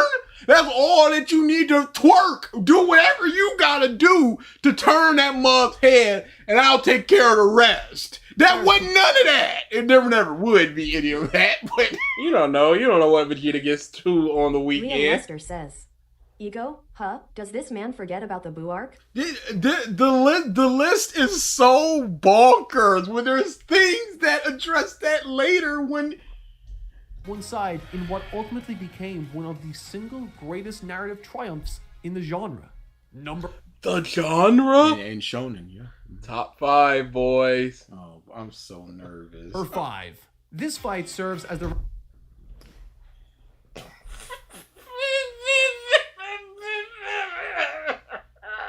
No.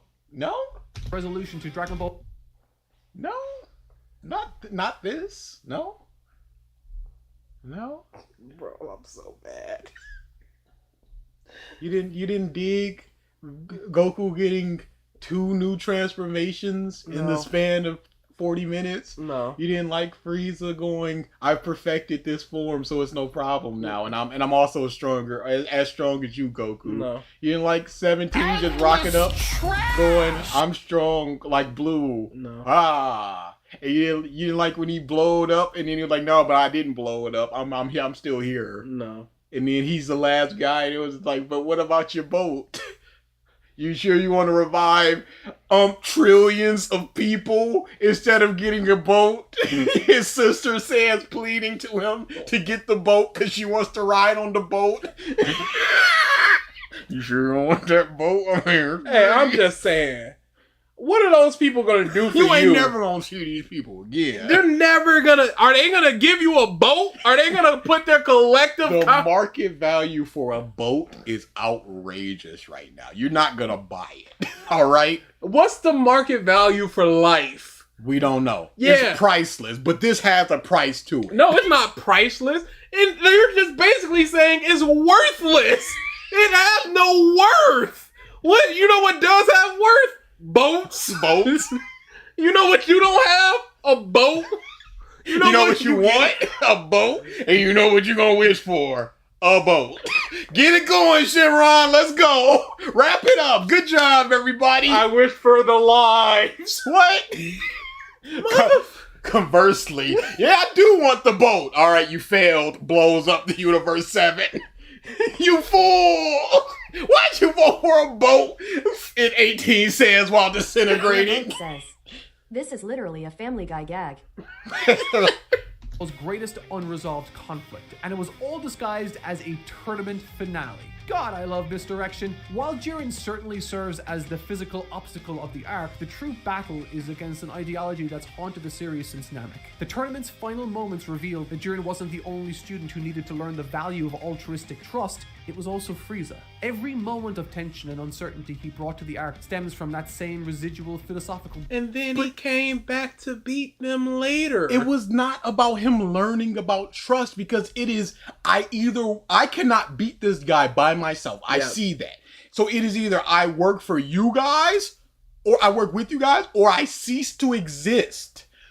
Those were the only options. He's not learning anything. It's let's work together to live, and then whatever happens, whatever happens. It is about survival before trust or whatever. And then once the survival is done, he's off on his own, and the next time he comes back, he's ready to kill him Dutch again. says, I did like Frieza giving Goku as returning a favor.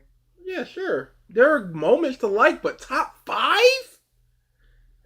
Blindness that caused his self-destruction decades earlier. Since his defeat on Namek, Frieza has been unable to accept that what happened there was entirely self-inflicted, and this ideological stalemate remained unresolved for decades, until finally, backed up against the wall, staring down the black hole of almost certain erasure, Frieza asks, "You haven't forgotten the promise to resurrect me, have you?"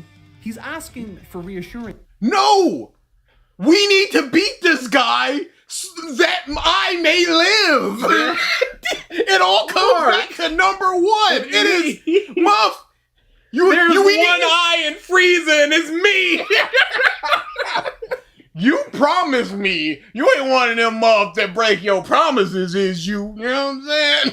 Let's get out of here. I'll be alive. We'll be on that boat, and we'll be happy. Everybody wins. Everybody gets the boat. Look, all I'm saying is we could be on a boat tomorrow. If you wasn't playing with this bush, now go gold, push him off, and we sailing. We are on the crew. I think somebody said that once. I heard a ringtone or something. Here. It's Frieza's first and so far only genuine moment of self-reflection and vulnerability, and it leads to one of the most thematically powerful responses from Goku in the series. Quote, "So long as you don't break your promise, I'll keep mine. You know that better than anyone, don't you?"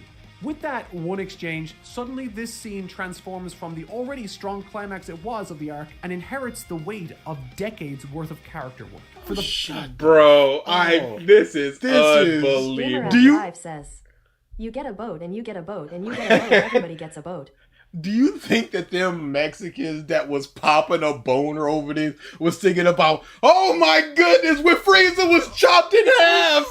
The Mexicans, the Americans, the Japanese, nobody's thinking Nobody. Toriyama! Toei! Nobody was thinking this, but totally not Mark! Masako Nozawa, when she was screaming, wasn't going, ah yes, full circle. This is pure Frieza self-preservation. You said resurrect me, remember, because I'm about to do this thing, and I gets mine.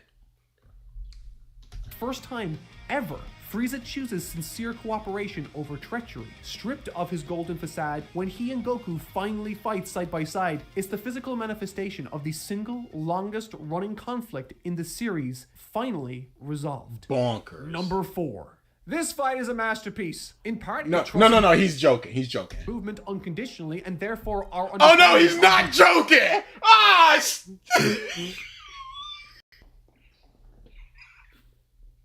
I thought he was joking. The cadence that he said. This fight is a masterpiece. It's gotta be a troll. No, when no. I told you. Top 5 is gonna be a mix of everything. So number 3 is gonna be Tien versus Goku, or Piccolo versus Goku, something from GT. and then number 2 is gonna be Vegeta, and then number 1 is gonna be Frieza.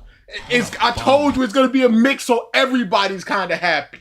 Effectively carry the entire story of this conflict. With minimal dialogue, Goku's approach presents him as the seasoned combat genius he's always been, downloading his opponent's capabilities, while Tamagami 3's responses show a guardian testing the challenger's character rather than just their strength. The opening sequence structures itself as a chess match disguised as a brawl. Goku never repeats failed attacks, instead using each attempt to gather intelligence and systematically dismantle his opponent's defenses. When he eventually sheathes his Nyoibo after destroying Tamagami 3's weapon, this too carries meaning. The mutual respect shown when Tamagami 3 chooses to fight unarmed after witnessing Goku's honor demonstrates how great fighters recognize kindred spirits. This is actual bonkerness, dude. Right outside the top 3 is a Daima fight.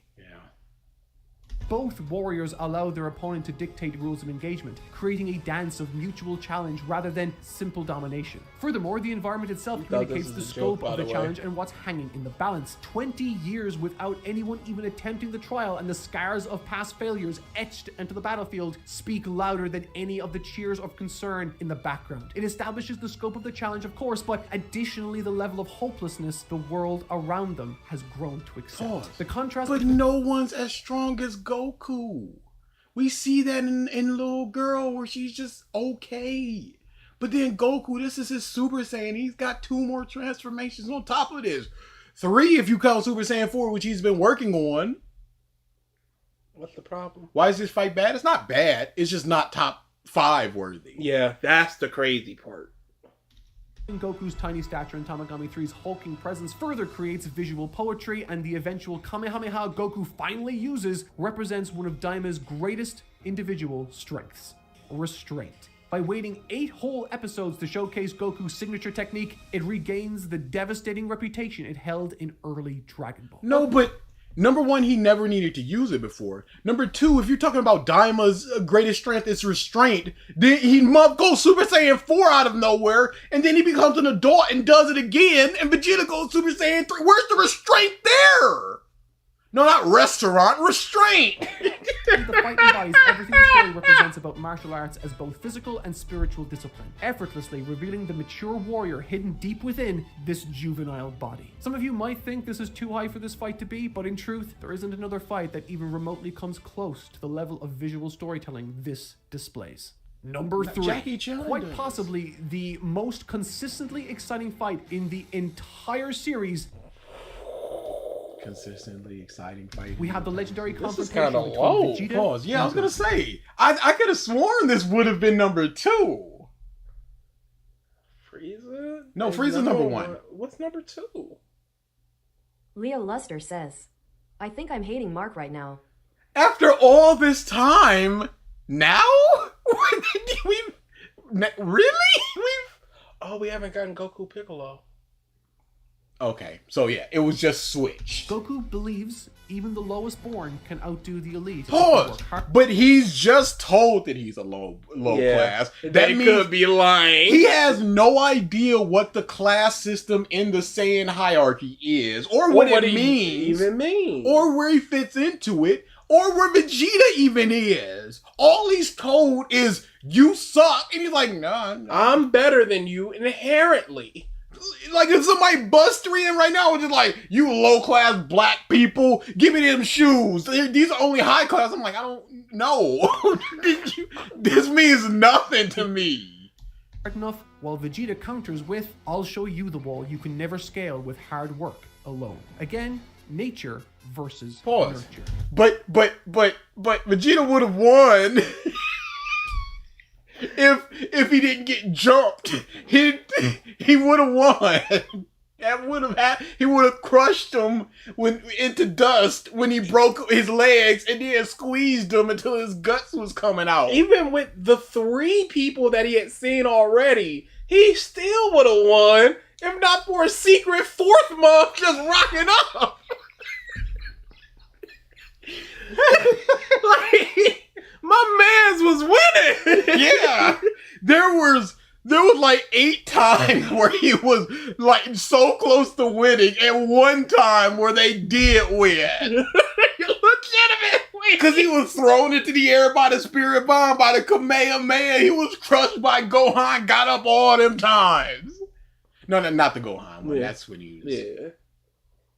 And from the beginning to end, every technique, every power-up, every moment of triumphant failure serves to explore what truly separates these opponents. I was just trying to see how much time was left for the last 2. Okay. Every technique showcases the difference between these two. Gallic Gun versus the Kamehameha. There is literally no difference other than how they do it and the color of it. It is just a beam. It's not a ball. It's not a slicing thing like the Destructo disc. Your headphones all right? It's not a piercing thing like the special beam cannon. It is just a blast. If anything, like, what's the difference between this and the Masenko and the Gallic Gun? Like, they're all just beams doing the thing.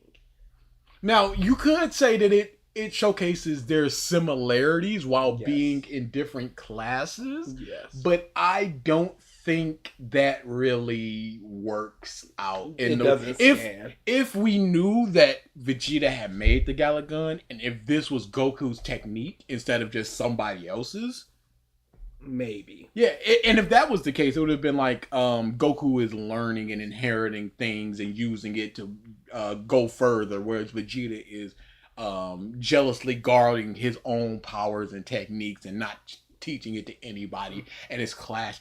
I don't know, but where does that... I don't know, man. Whatever. Yes. But Vegeta up and Goku down. Yes. Yes. I forgot. The Kamehameha iPhone versus the Gallic Gun song, legitimately. Ideologies. With Vegeta, it's simple. His power is innate, a birthright. And for Goku, we don't know that. But he also trained. And we know from Zenkai boosts and stuff that he could have gotten that. Saiyans get stronger when they eat, when they sleep, when they fight. He's done those things. Almost die. He's done those things to be as strong as he is. So it's not inherent. I guess it is inherent, but in that case, it's also inherent for Goku. Because he is, make no mistake, amongst the strongest people on the planet at age 12. Comes from the external, his teachers, his sacrifices, and collaborations. If you think about it, Goku is very much a cocktail of the But couldn't you say that Vegeta's strength also comes from snorting, which cocaine, pure not filtered? That's good. I appreciate that. Thank you. But his strength comes from the desire to overthrow Frieza. He needs to get stronger in order to do that. couldn't you say that that's also an aspect of his character? Not through teachers and whatever. It's also pretty notable that he's doing it on his own, without teachers. Masters that have come before him. When Goku ignites the burning intensity of the Kaioken, its power and utility is self-evident. Even Vegeta acknowledges this. What isn't as obvious is the enormous personal cost and risk associated with its every deployment, simultaneously making it the Not every deployment, only once it gets past the point where his body can no longer handle it. most exciting move in the entire series, in my opinion, and the physical manifestation of the very ideal Goku embodies. Oh, how's it the most exciting move where it's just like, I get to go 3 times stronger for a short burst, and it the sacrifice of my body. And what the series embodies, don't you think it's kind of weird that half the series he goes without doing that technique? Wouldn't it be like, why wouldn't he go, I got a sensu bean in my pocket. Hey, Gohan, I'm gonna go times 10 against this mother.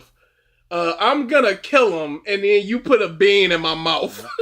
Could you pre-chew the bean? Because my jaw will be on fire. And just baby bird it into my mouth, please.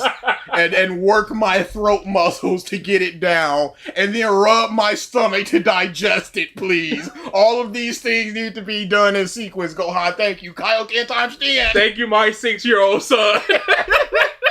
Now don't let daddy die. Ah! All the while, Vegeta's transformation into the Ozaru is pure raw power with no apparent downside. At least not by doing the ball, he cuts his energy very, very lowly. Goku said it himself. By creating that ball, his power dropped. So that is a negative. So this isn't Vegeta at 18,000 times the 10 that the Ozaru does. He's maybe at 9,000 times the 10. So that is the inherent weakness. He also gets quite a bit slower, as I had an argument with somebody on Twitter about this Goku versus... It was not power scaling. Well, it was power scaling, because the argument was, they were just like, oh man, Kui being Vegeta's rival makes no sense. It sucks. Kui sucks. And I'm like, Kui could beat Vegeta.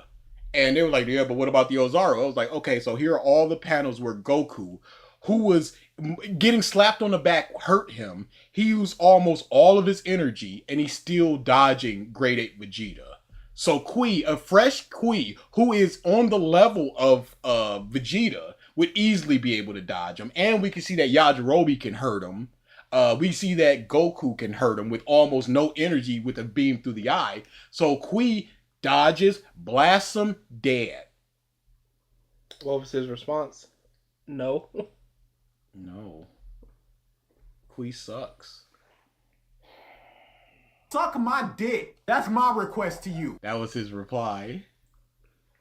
Why do people... I was talking about this earlier, but why do people express an opinion without any evidence to back that opinion up, and then when presented with evidence, reject the evidence if it has anything to do with going against their opinion? Because it's very difficult to be wrong. No, it's not. It's the easiest. Everybody's wrong every day. And yet Kui couldn't even scratch Vegeta with the power level of 24K. Power level is not the end-all, be-all of discussing. Ginyu has a higher power level, and the Ginyu Force, but Burter is faster. I said, but because Vegeta, Grade 8 Vegeta is so slow. Here's Goku being out of Chi, and I showed the panel where Goku goes, I am out of Chi. Vegeta is so slow that Goku could still dodge. Goku did get hit right after, but with 0 Chi, he could still dodge. When Goku was not at full strength, he was able to dodge because Vegeta is so slow. Kui is 2 times, and I ran out of space. Yeah. And he goes, Kui's power level is stronger, but Kui's abilities are not to scale. We just went over this. Is all that, he just goes, yeah, but the abilities. What martial arts allows you to dodge somebody who's at a power level of at least 100,000? When you have 0 Chi. If Goku has 0 Chi and Kui has 18,000, then Kui is 18,000 times stronger and faster. He may not, he's also an elite soldier. What experience is Kui missing to make him that slow? Probably combat experience. Dude, this argument was pissing me off. I'm like, what martial arts do you need? Oh, combat. Oh, so all that I said about Kui being 18,000 times faster. All these panels I discovered, and you're like, probably this. And I think I went into him just going, yeah, probably this, probably that. Probably Kui is from a race where if he gets bathed in waters of Namek, he gets 18,000 times stronger. Who knows? Who cares? But you can't win an argument with probably. Yeah, it was bad. It was real bad. Kui does suck. Yes, he does suck. But Grade 8 Vegeta would get stomped by Kui. We had this whole thing of they can't keep releasing Fighter's character because at some point it's going to get to Kui. And who's looking out for Kui? We know Kui sucks. For Goku, this side triggers a tragic realization, a connection and resolution to a plot like thread that. left dangling. No. It was not a resolution. You were so close. No. Because he did not really think about this. This was just like a dang. He did just get stomped by something. And he even talked about this in when Raditz came. Because I think that's when he first learned about it. He was just like, dang, I did that to Grandpa. Well, no time to worry about that right now. We got it. Oh, no, because then he apologized here. Hundreds of chapters. This is the single most defeated Goku has ever appeared in the entire series of Dragon Ball. However, No, what about the time where King Piccolo beat him up and he was like, yep, he is 100% dead. And then they were just like, no, but he's alive though. What about the time where Tao Pai Pai defeated him? Man, I ain't got no juice here. What about when Krillin was killed? tragedy and looming defeat, there also rests opportunity. The final act's genius lies in how it validates Goku's worldview through pure storytelling mechanics. Each ally's contribution feels essential and true to their story. Gohan's courage despite his terror, Krillin's selfless precision despite doubt, Yajirobe's perfectly timed intervention despite cowardice. The Spirit Bomb itself becomes a physical manifestation of the strength through others' philosophy, requiring multiple... Still would have won, bruh. Vegeta had them cooked. But as it's flying through the air, we get a whole nother aspect of it that we did not have before. We're just like, if you're pure of heart, you can bounce it back. Go ahead, go on, do it. I don't know you, son. I don't know if you're pure of heart, but you can ride that cloud, so you gotta have some juice in you. I don't know if the Spirit Bomb weighs it the same or differently, but hey, we all gambling here. Yeah, could Roshi bounce back this, but couldn't ride the cloud because he like nudie mag? I don't know. Yeah, was it, if you stole something. What about Goku about to be blown up, that first time specifically? He seems pretty defeated. Hey. Yeah. And what about the time where he died against Raditz? It was just like, nah, I'm cooked. Don't even worry about that bean. It'd go right through the hole. You just put the bean right in my hole, Krillin. Going, come on, stupid. Yeah, his last words to his best friend is, you dumb shit. How I'm gonna eat the bean, Krillin? Where it's gonna go?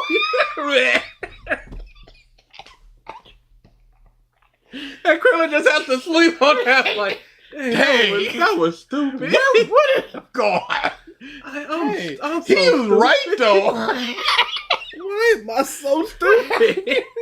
I mean, it was a moment of desperation. He was kind of harsh in that moment. I was trying to help. And then just hear Piccolo, it killed himself, B. It ended his life. People to execute effectively, but the finishing blow being delivered through Gohan's ape transformation, while convenient from a logic standpoint, is thematically poetic. It mattered. The monk did not have a tail, and then he grew it back. Oh, but that happened to Goku too. I don't give a it was convenient there. It sucks. Yeah. How am I going? Dang, Toriyama, I got the pen just like, dang, how am I going to beat this guy? Well, the ball's still in the air, so maybe Gohan gets his tail back. And then never again. Thankfully, Goku's was surgically removed. Thankfully, Vegeta's didn't grow back right here and now, huh?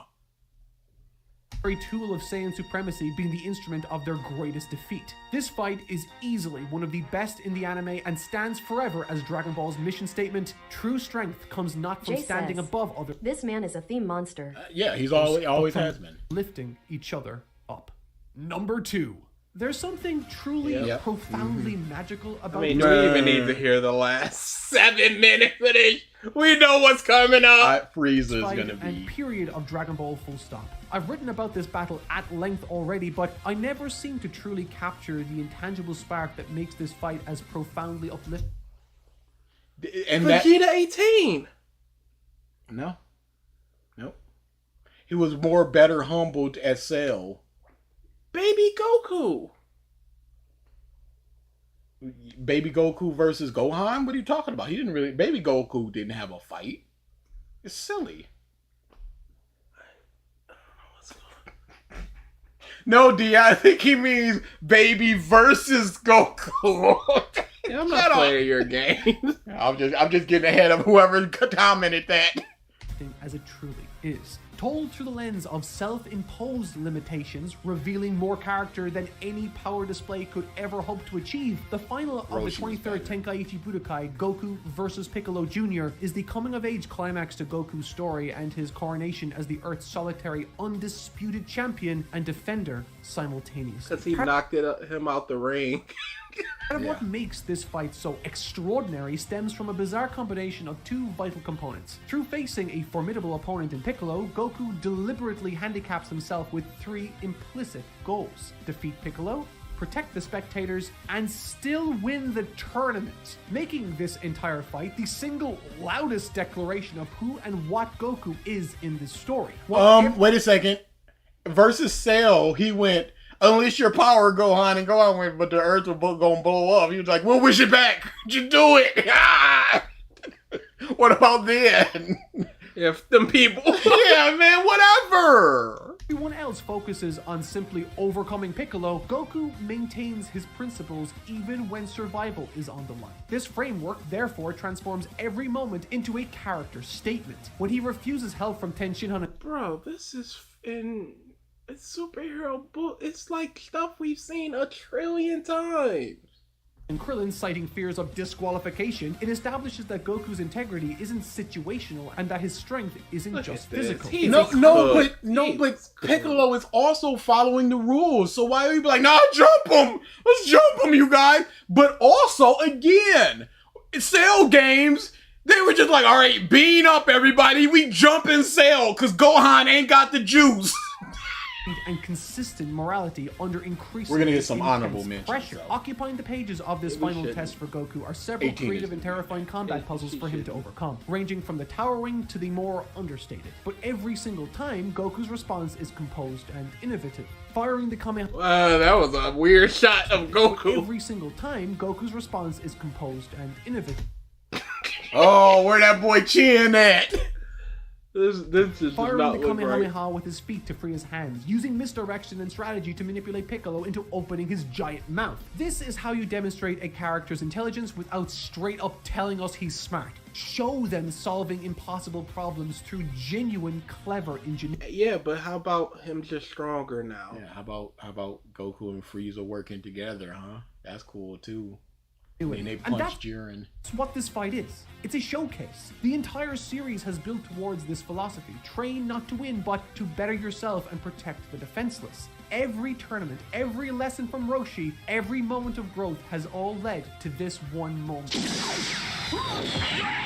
In the immortal words of Sam Tinez, "This is how legends are made." There's a critique often levied onto main characters in positions like this that find a way to rise from the ashes to save the day, and that's plot armor. But that's not at all what this is. This tenacity, it's the natural result of the character's core philosophy finally reaching maturity. Okay, That's but couldn't you also say that plot with armor. anybody that happens? The power of friendship, the tree thing with Urza. Couldn't you say that with anything? You come on, you gotta realize that. A lot of plot armor, these people think plot armor is tenacity. It's people that are down and get up when it looks like they should not be able to get up simply because they're the quote-unquote main character. There's no difference for what you're talking about versus what happened in people's mind of quote-unquote plot armor.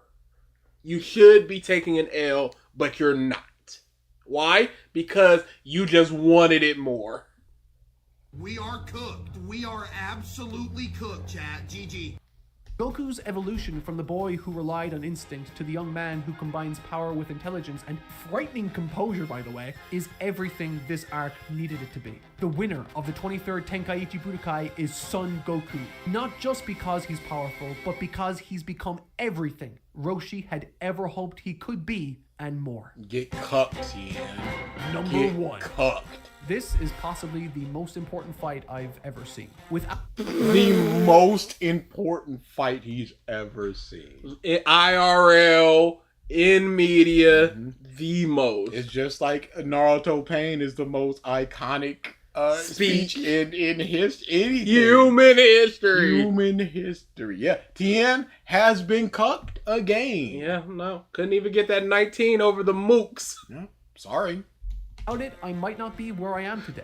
And unlike any other conflict, Goku versus Frieza inspired me to look at fights less as entertainment and instead as vehicles for narrative subtext. I don't want to hear this last 3 minutes. Nobody wants to hear this. Meme Spice says, "It's because it changed anime forever is why it is number one." Yeah, no, that is part of it. And Mark just also said it changed me and how I look at fights. My list would include Gotenks versus Boo. Because you had so much fun. Because with it was fun. Screaming ain't wombat. Screaming every wombat! Yeah, that's probably be it for the Boo saga. Goku versus Vegeta was kind of... Yeah, that'd be it for Boo.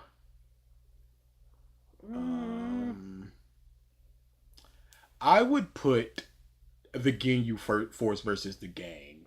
Yeah, that was great. I'd take out the mook so quick. Yeah, that's a wasted shot. Splot. We're at Splot. 2750. Splot. I would take out this Beerus fight. Yes, get it out of here. I would take out the mooks. Oh, I'd take this out.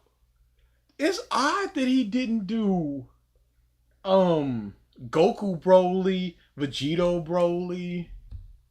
Nothing from superheroes. Not even Gohan versus whatever Gamma. Yeah. Because he also did the ramping up thing. And then he got the boost that he needed. I can't even say he's not using the movies because he used No, not that movie, I'm saying. No, but I'm saying. I was about to say maybe he's just not using the movies. But no, he emphatically is using a movie. He didn't use any of the non-canon ones. Give me Jinimba. Yeah, Jinimba would be up there. Give me Jinimba. Get this out of here. This should be higher. Oh, that nothing from GT. Not a single thing from GT. Get this trash out of here. If we're board wiping, we're get this out of here. He's got like 8 legitimate picks. Of Earth's forces had never failed before. Teamwork, sacrifice, and collective strength had overcome every challenge up until now. Even when Goku was the last man standing. Hey, but you know what beats that?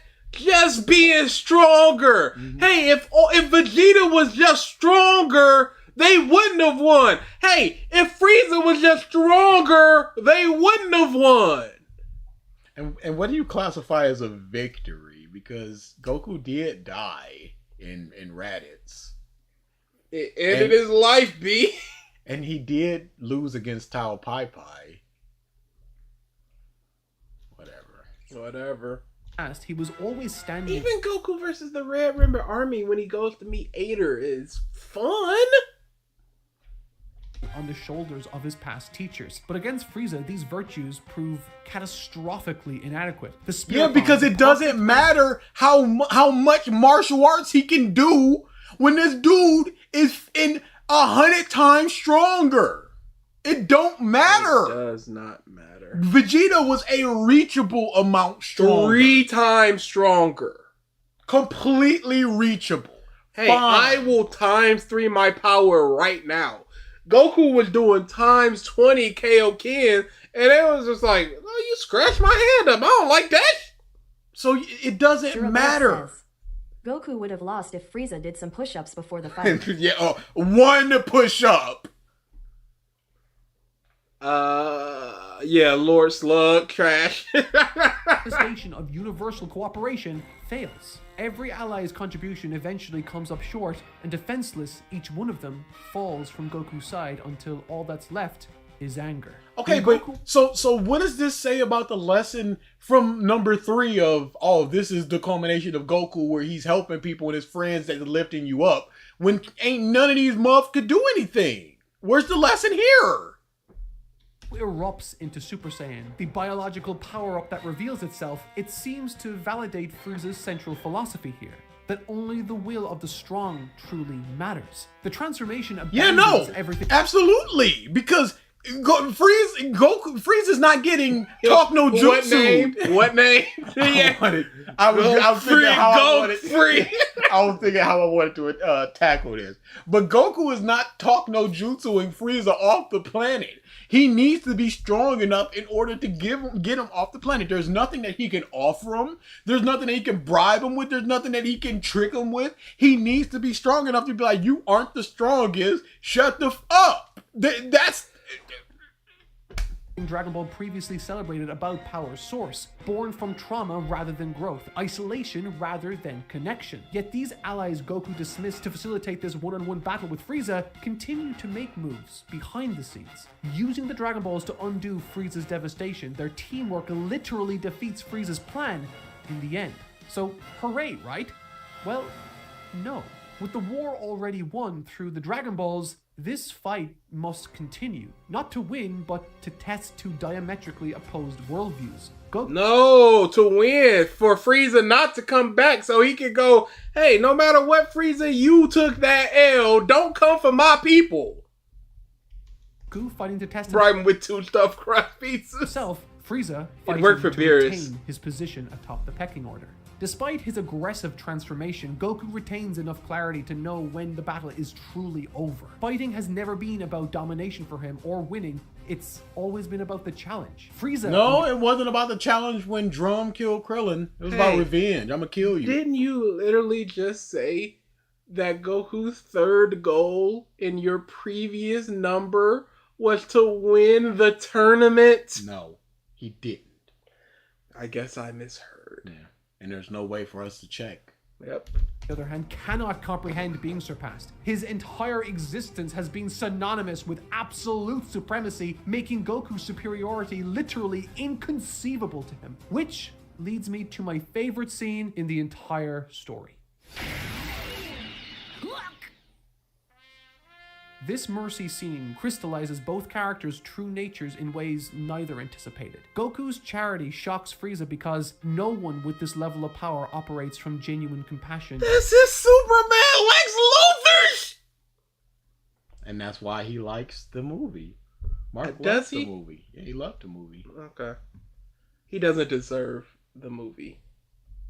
Yeah, that trumpet did hit like a fart.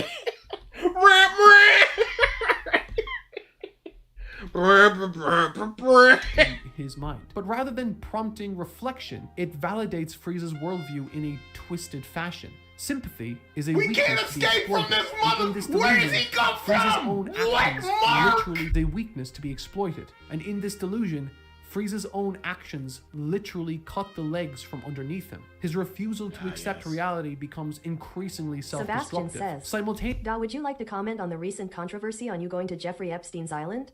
I don't know who Dai is, so... Simultaneously, Goku loses his innocence, forced to reconcile with an uncomfortable truth. In the end, Goku vs. Frieza is Dragon Ball's most mature examination of power, responsibility, and the cost of maintaining one's principle. I wish I loved anything as much as Mark loves Dragon Ball.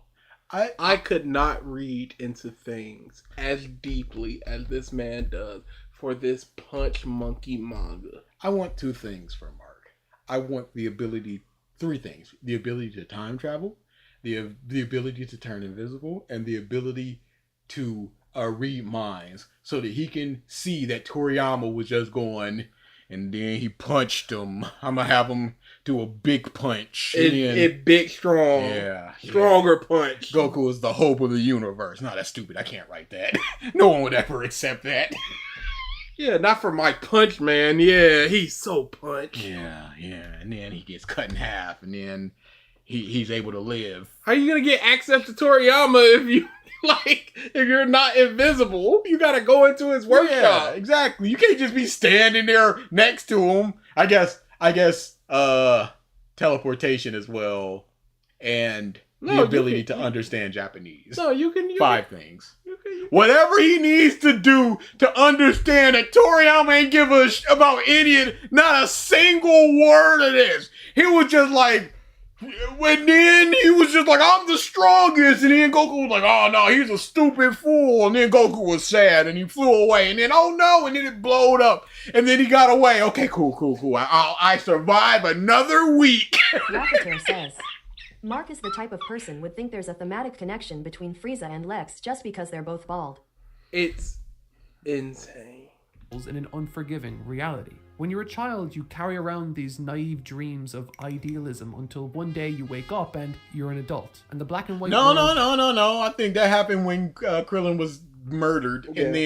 And then not in 3 days later, Tien drops, Chaozu drops, Roshi drops. I think that's pretty eye-opening there. You thought you had a good handle on suddenly reveals itself to be coated in terrifyingly subtle shades of grey. For me, Goku vs. Frieza acts as a sobering and honestly solemn reminder that sometimes the righteous path just doesn't exist, because sometimes there are those whose words alone cannot reach, those who refuse to see the value in life that you do, who no matter how unreasonably charitable... See, justifying the death penalty? So do you just not try? Do you just go, I'm not even going to try because you ain't going to accept it? Like, no, I will. No.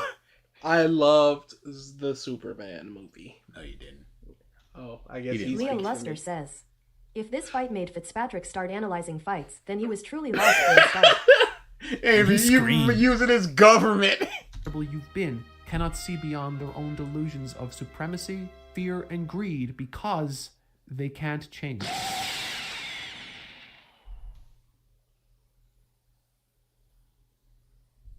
Terrible. Bonkers. Hall of Fame. Easy.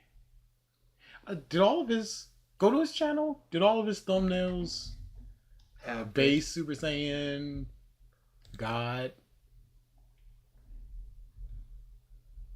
Go to the videos. Base, Super Saiyan. Why'd you do Rose? Yeah, he had something. I guess that kind of works. I would have preferred each one do the hands. Yes, there was clearly something he was going for here. Or hands start the Kamehameha and then it transitions through the Kamehameha. And then it ends with the... Dutch says, T23 time. No. We gotta do the whole in Saga, that bastard. Oh yeah, we do have one left. Yes! Can we go to his channel? No! I just want to see we're going to see a thumbnail and we're not going to click on a video. You say that now. No, That's a terrible looking thumbnail. It is. Hey, he got better! That was you. Was born in Super Saiyan 3? Are you sure you didn't do that already? T23? What is that in white Goku? Doesn't matter. We'll never find out. Oh, that's UI Super Saiyan 4. Oh, what's the name? Doesn't matter. We'll never know. It's fine. Oh, no. Can you go to Salad Sand? See what he's doing. Yeah, I haven't seen our boy Salad. Oh no. It's fine. We'll never know. We made a promise that we were not clicking. And one thing we are is honest. Oh my god! Mark says all of that. Corey, I like how he lil broke him. That Raditz blue in bandana is pissing. That looks so bad. Can we get a bit of that? Raditz and Trunks faced off against Vegeta Black in the future. Joe, shut up! No, he didn't. Present timeline, Bardock reconnected with someone from his past. As we get closer to the end of Super, what happens next? We'll cover all that and more in the 7th part of What If Vegeta Black? Sure. Goku met Bardock. The tournament power ends up being planned earlier, mainly due to Zeno's boredom. There's not a second Zeno here, so if anything, it's going to happen the second the Super Dragon Balls return, so just about a year out from the Universe 6 tournament. But this also gives universes more time to plan because it's announced if fans of course trust his experience. And besides Granola, everyone else has fought alongside him at least once before. But his strategy is pretty weird, way different than what Gohan would have used for strategy. He knows Saiyans fight best alone, so if anyone wants to team up with each other, they could do that. But he thinks it's better for everyone to fight individually. Regroup with people if needed, but being a Saiyan, he loves fighting alone, and he knows the others do. He is not a good. Here's what's happening, man. Our boy T23 got that down. He got the juice. So everyone pretty much splits up right away. Granola's a little bit lost by this, but, he's supposed to be a sniper anyways, so maybe it's best he goes alone. As he jumps around the ring, he notices that someone else tries to snipe him. And he kind of laughs at this. Really, another sniper's here. Well, he's already found his first target. Actually, it's 2 people working together. He defeats Prom pretty easily and then finds Harmira, the sniper. He admits that was a pretty good strategy. He does not have the juice. He does not have the juice.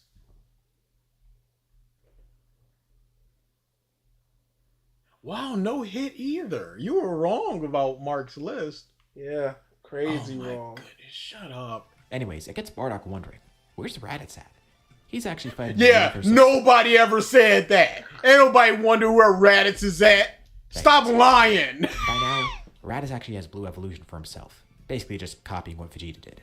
He is still the weakest of the 4 Saiyans, but he's actually close to being on par with all of them now.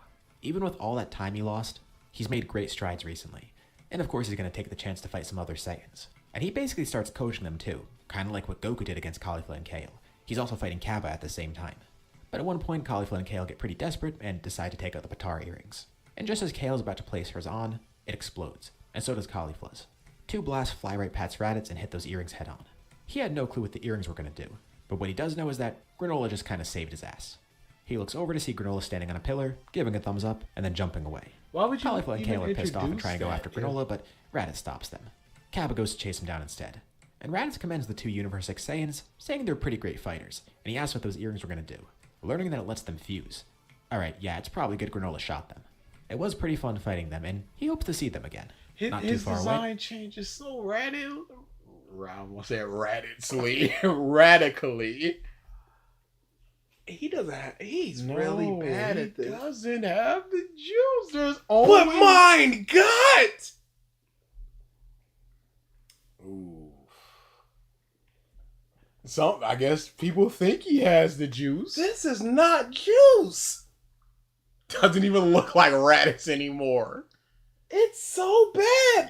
It's not even fun. Yeah, there's nobody like T23. No one. I wish there was. Just one person. I think Last of Us is done, y'all. I think he's cooked.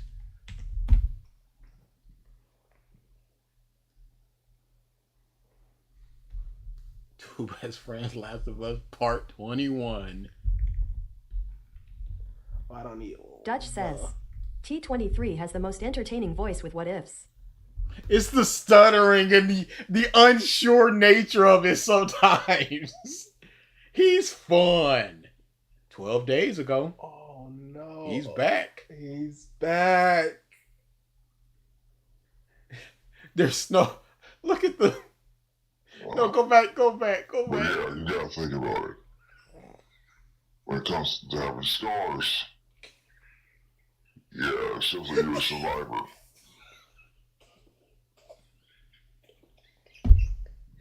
But that, what if Goku went to Calypso Island Part 2 first look? Go up to the thumbnail. Where are you at? The top left, the very. Yeah, look, the thumbnail is mom, dad, this is my home, but there's no comma, so it's mom, dad, this is my home. You go back to that video, just that voice filter is kick. What did you say? Clear. The short time, get yourself enough scars. Impress me with them. I might be able to hook you up. I'm sorry.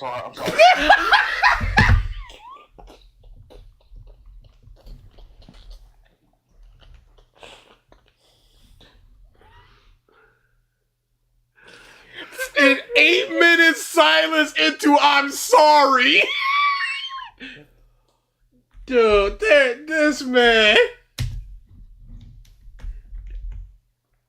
I might be able to hook you up. I'm sorry. Legitimate 4 seconds of silence. Sorry, somebody, you offering my son. Not only trade, but you want him to get scarred.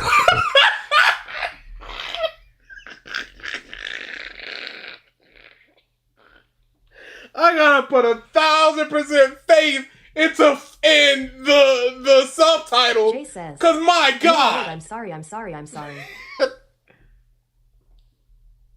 And you're offering to hook him up with forbidden women. What? Is that really what you're saying? Well, yeah. I'll struggle with it.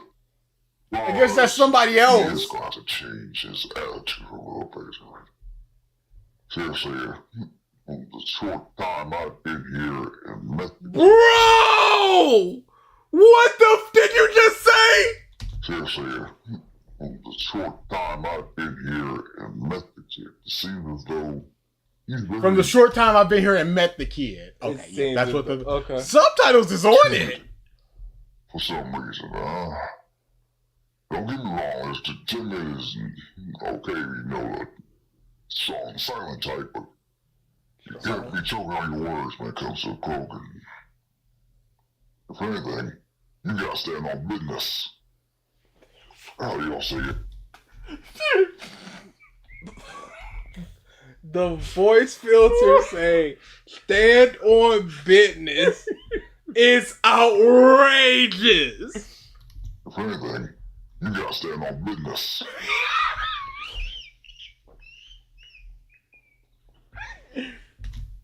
How do y'all see it? Stand on business. You just said it already. Okay. That you agree on that he does need to grow a pair. No doubt. Grow a pair. But seriously, you really keep trying to... Of all of the... Seriously. What the dude? This is so... I hate... He's... Why is he like this? It's so easy to not be like this. Would you want him to be something else?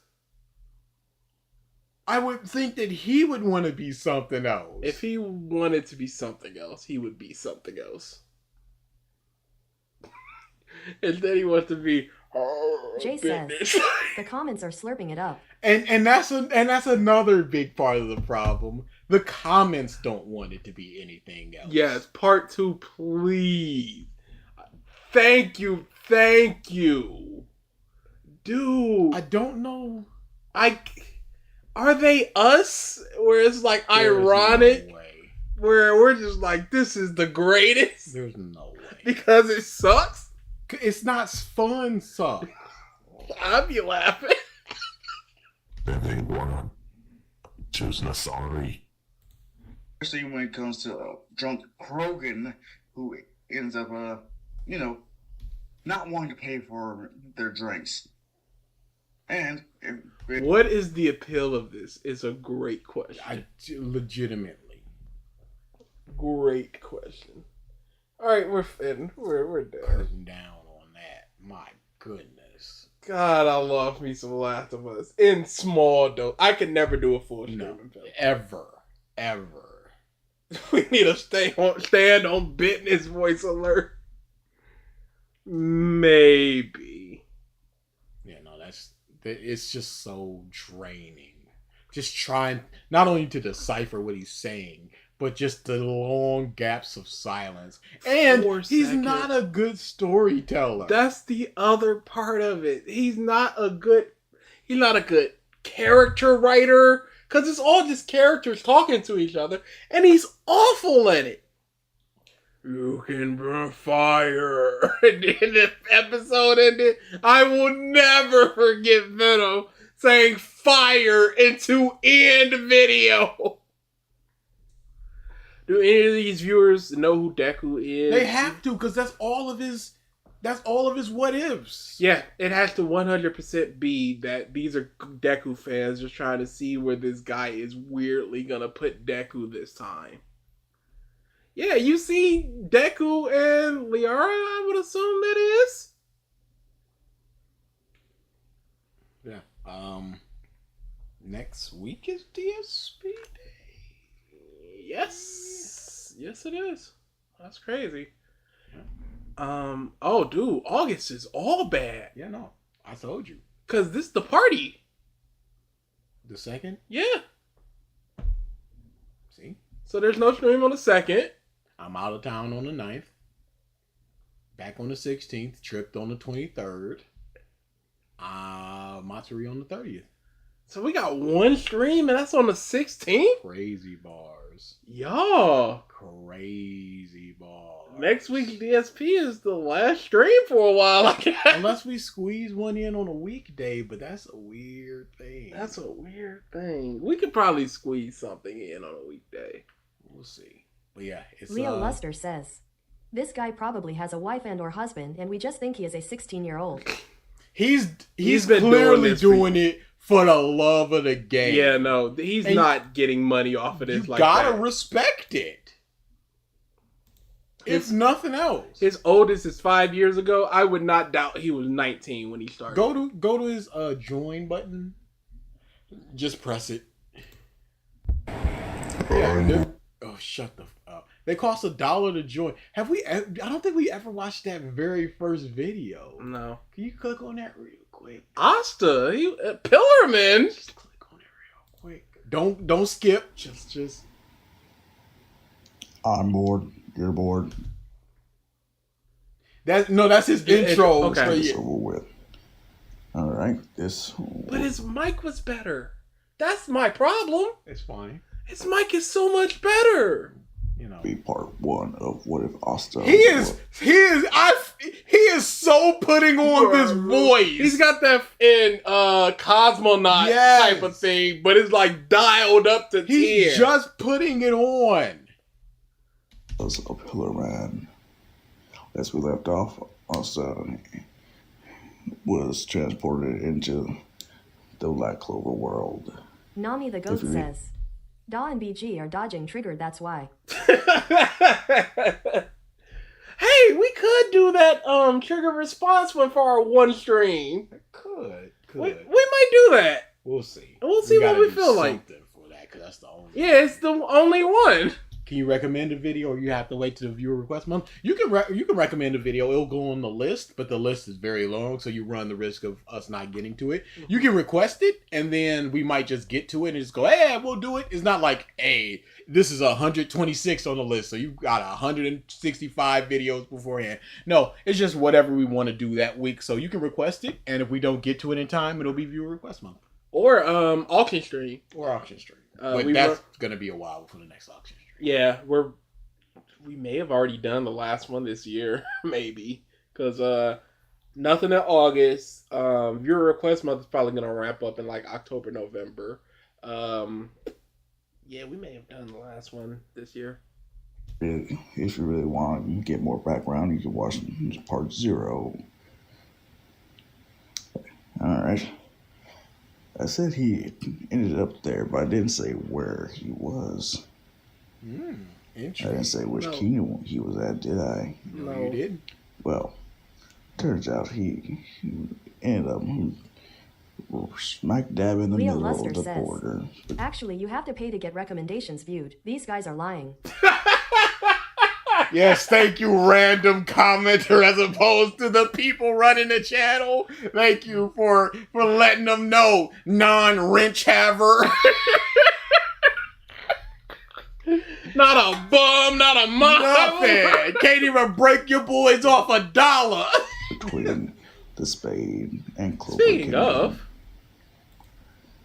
talk about convenient. At least gotta do it was very convenient for the man flying for his life. He's always You couldn't even pause it. He's too powerful. He's always been awful. Yes, this has been 5 years of this. Imagine. We were getting better AMV to AMV.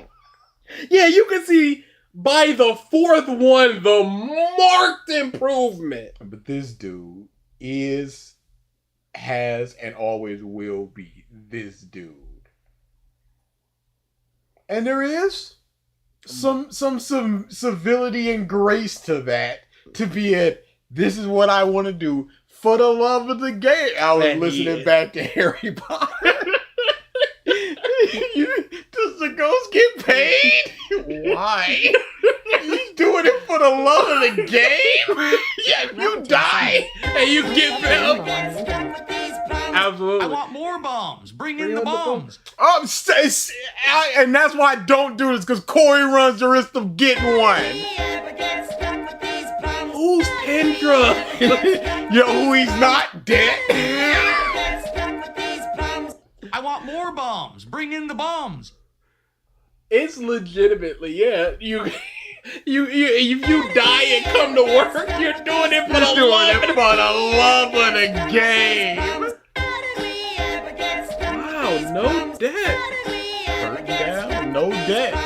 Oh, I tried. It's over. Congrats, Forever. Robert Paulson and our boy 10 guy 67. Big ups. Big ups.